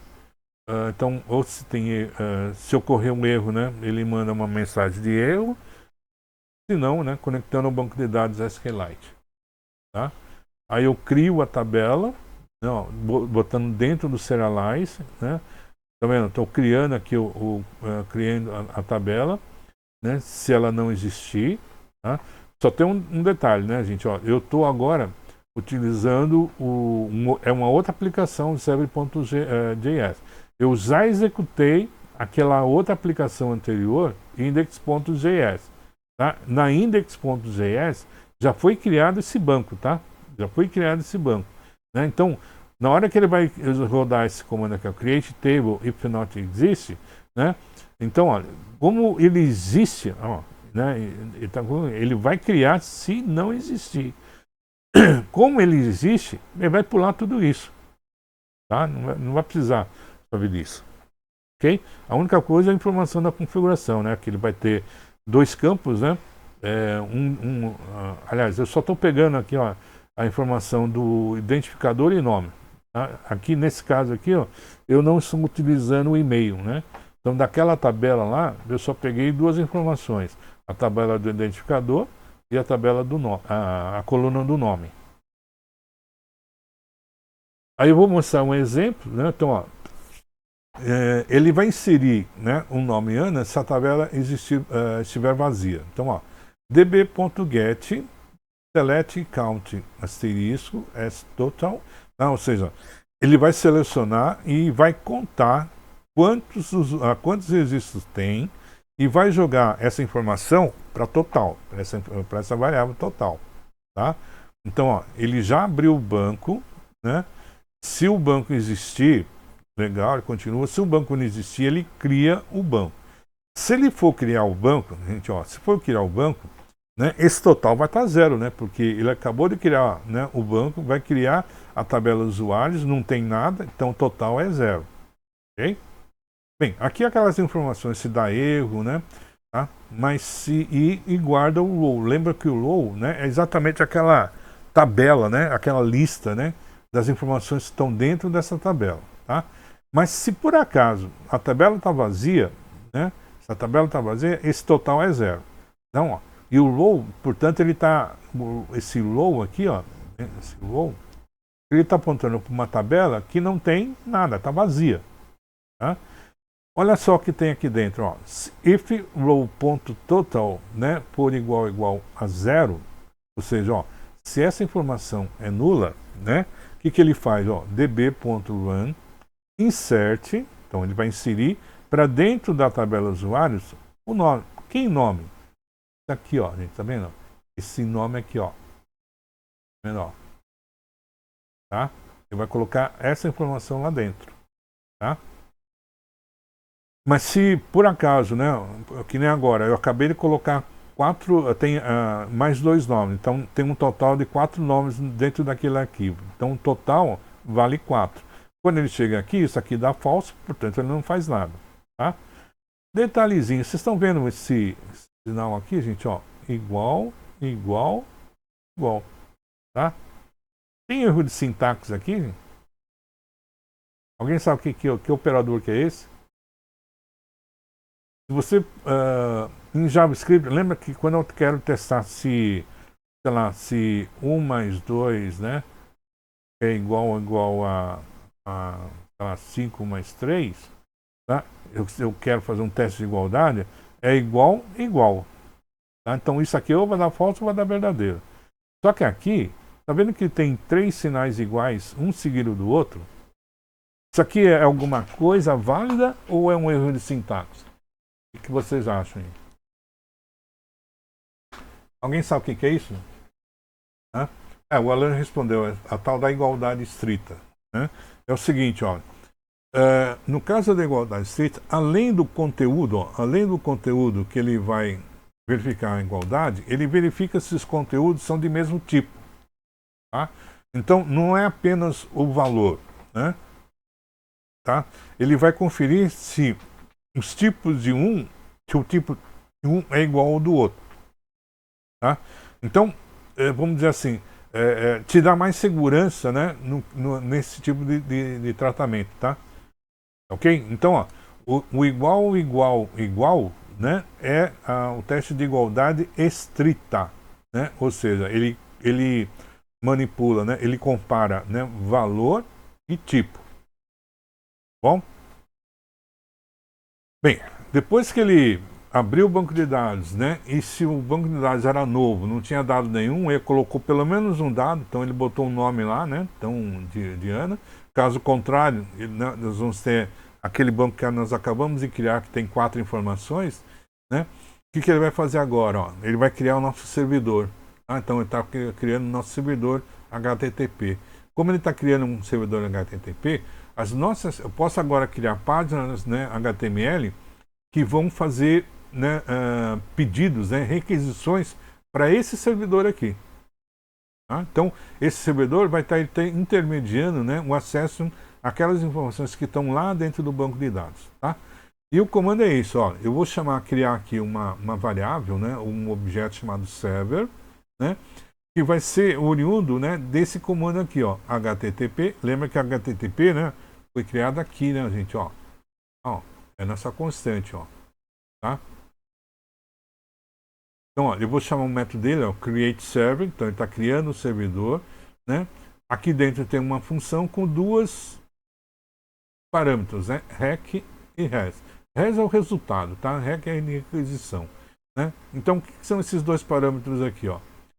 Ele vai testar se o rec for .url, não, o rec é a requisição. Ele está dizendo o seguinte, né? Se a URL dela, né, ou seja, se o arquivo ele está dentro da página principal, dentro da pasta principal, tá vendo agora? Esse barra, tá? E tá vendo que aqui eu estou usando, ó, né, a igualdade estrita. Então, se a minha URL, né, contém esta barra aqui, ó, né, a URL é aquela, né, é o nosso endereço, né, tá? Então, se ela tem essa barra, né, então significa que ela está ela tá dentro da minha pasta, tá? Então, nesse caso, ó, dball select asterisco from usuários, né? Então, se eu tiver dentro da página, ele vai abrir a tabela usuários, né? Vai trazer todas as informações dela na forma de uma lista e vai chamar essa lista de rows, tá? Se por acaso, né, tiver algum erro, o sistema der um erro, né, ele vai lançar esse erro nessa variável chamada erro, tá? E aí ele vai testar. Se erro for diferente de zero, né, se não for vazia, não, ele has, então é o resultado, write head, né, então ele vai escrever lá no cabeçalho da página HTML que ele está construindo aqui, ó, né, com esse parâmetro 500. Esse parâmetro 500, né, seria uma informação de erro, né. Então, content type, lembra que o content type, gente, aparece naquelas páginas HTML, tá? Ele está dizendo que esse conteúdo, o tipo de conteúdo que eu estou mandando para essa página é um texto apenas, ó, text plain, né? É apenas um texto, tá? E o que ele vai colocar lá dentro? Ó, ele vai colocar erro ao buscar, né, os dados nesse banco, tá? Então, ocorreu um erro na busca de informações dentro dessa tabela. Se por acaso, né, não deu erro nenhum, se não deu erro nenhum, o que ele vai fazer? Ó? Vou enviar a resposta HTTP para o navegador. Tá? Então, ó, como é que ele vai responder? Has.writeHead, então vai escrever lá na tag head, né, da minha página HTML, código 200, ou seja, código 200 diz que não ocorreu nenhum erro. Ele vai gerar uma página do tipo conteúdo, que vai ser um texto HTML, né? Usa aqui, ó, o conjunto de caracteres UTF-8, né? E vai escrever mais uma segunda linha, uma linha ali embaixo, ó, vai escrever isso daqui, ó, H1, lista de usuários no SQLite. Pô, mas o que é o H1? Sim, o H1 é aquela tag que a gente viu, né, de título, né? Então, ele é o título principal, ó, H1, tá? Então, ele vai escrever isso, então, vai escrever, então, lá na minha página HTML, né, esse título, ó, lista, tá, de usuários no SQLite, tá? Na segunda linha, ó, vai vir aqui, ó, uma lista não ordenada, né? Ó, tá vendo? O L, tá? Tá? Então ele vai vir uma lista, ele vai imprimir, né, uma informação por linha, tá? Então, ó, e que informação, ó, rows.forEach, tá vendo que é o mesmo comando que a gente viu antes, né?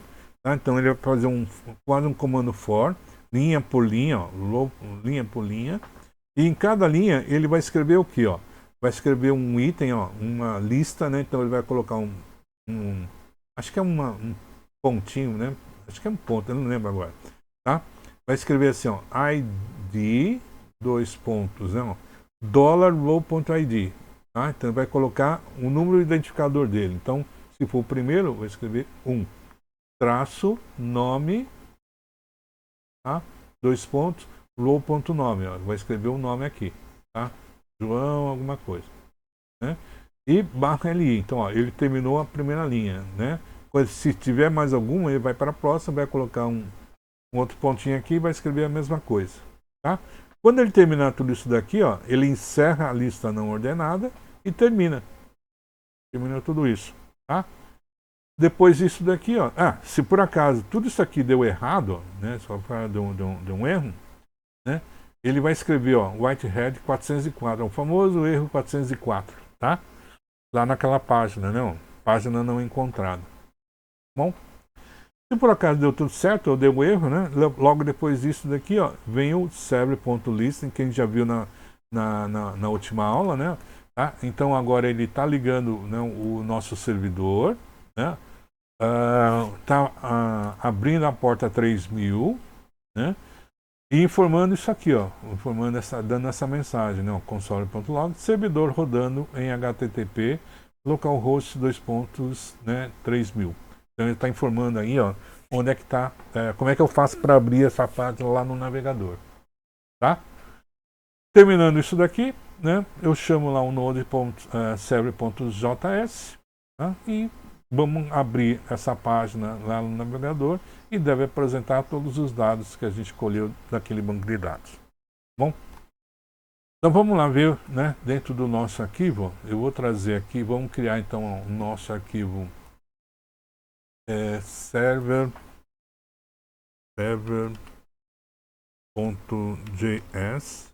tá?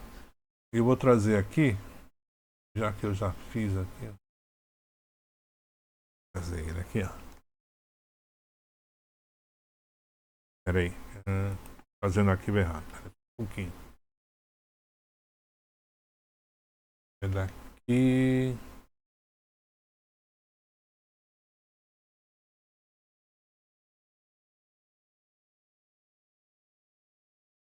Ó, só para não ter que ficar escrevendo isso aqui, ó.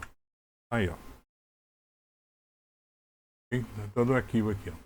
Não, tá vendo que aqui eu já coloquei aquelas informações, né? Eu troquei, né, os requires, né, pelo import. Ó. Import HTTP from HTTP, import SQLite 3 from SQLite 3, fonte SQLite igual a SQLite 3.verbose. Tá? Então, lembra que essas informações que estão aqui no terminal, que está mostrando aqui, ó, é lá do arquivo dados.db, né? Então, deixa eu mostrar aqui, ó. Aqui. Eu não sei porque ele não está atualizando ainda, tá? Mas tudo bem. Vamos lá. Tá? Então, vou limpar aqui a tela do terminal, CLS, né? CLS para limpar o terminal. E vamos chamar agora o node, né? Ponto, server.js. Tá? Ué, ele não executou. Tem alguma coisa errada aí.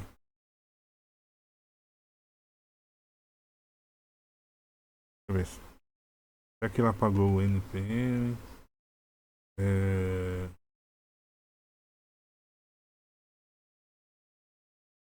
Sim. Espera só um pouquinho.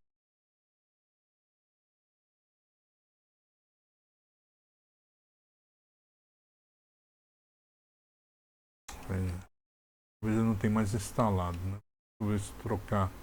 Carregar o init de novo.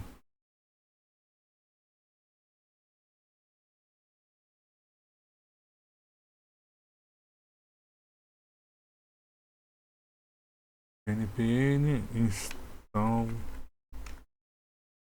SQLite 3. Vamos ver se. Ué. Isso, hein? Ele não está executando.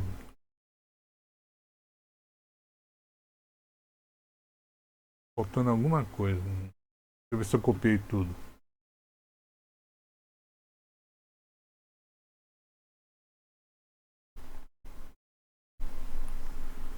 Deixa eu ver isso. E o SQL dados.db, Solis, Analyze,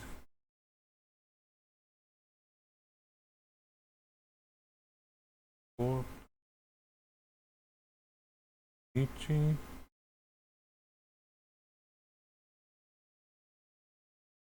Engraçado, não está funcionando. Deixa eu ver aqui. Deixa eu ver. Não.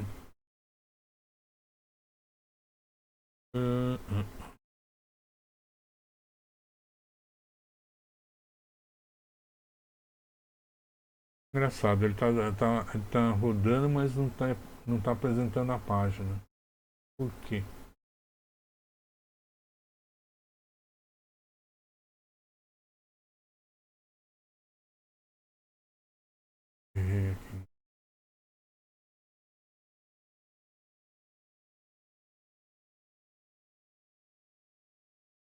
eu só voltar aqui, pera aí. Fechar essa pasta.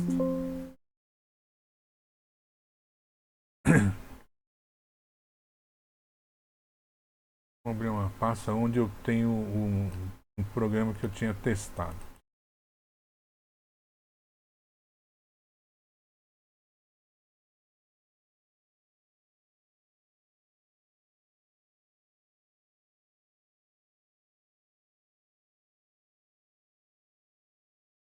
E a mesma coisa. É o mesmo problema, assim, tá? Só vou executar ele aqui. Vamos ver aqui, tá? Aqui. Só que agora eu preciso carregar tudo de novo. Tá? npn.init y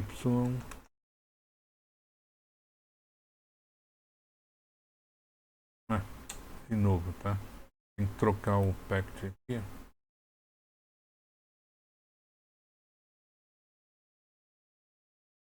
Words.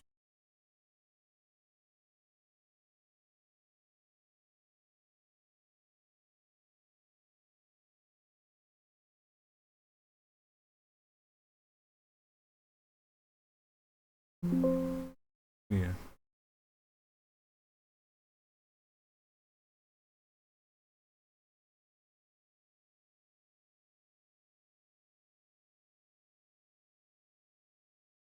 Cadê o type?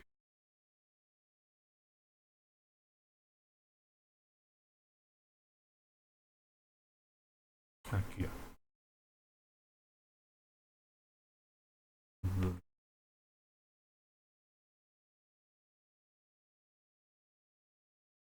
npn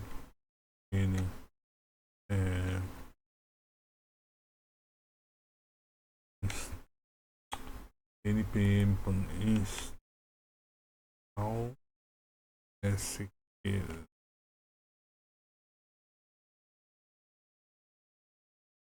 Pronto. Ver se agora funciona.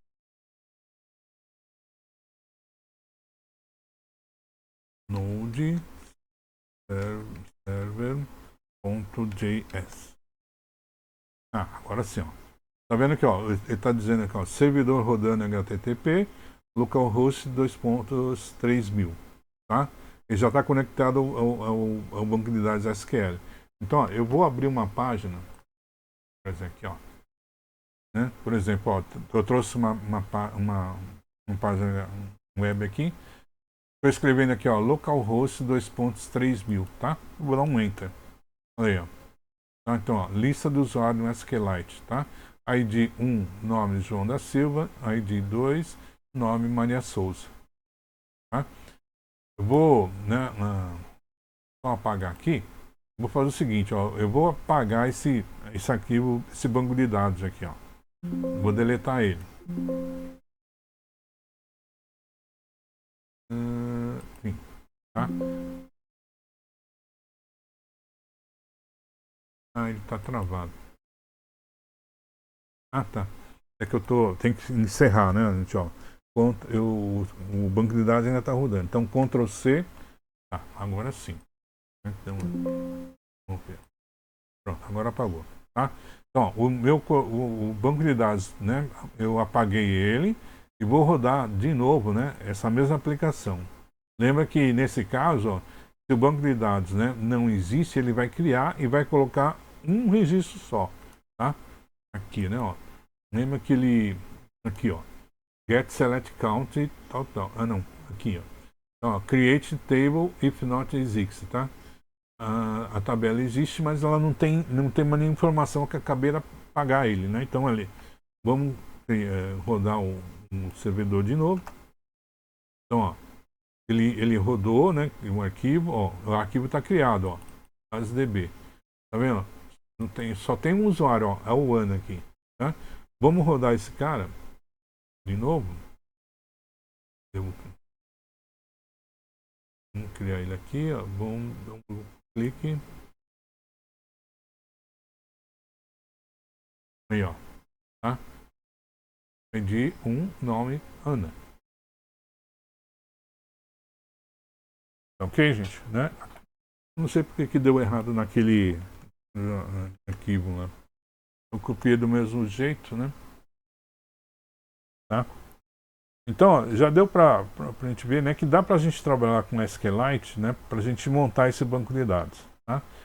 Na semana que vem, a gente vai começar já, né, a trabalhar com essas coisas, vamos já executar, né, esses comandos, né, essas pesquisas, criando já uma aplicação de banco de dados. Tá? A finalidade nossa, né, é criar aquela página que nós começamos lá no início do semestre. Mas por enquanto nós vamos criar algumas aplicações, né, de criar um banco de dados, né, tipo uma aplicação para criar um banco de dados, inserir registro, deletar o registro, atualizar o registro, né, e fazer uma pesquisa, né, tá? Fazer uma consulta a esse banco de dados. Tá legal?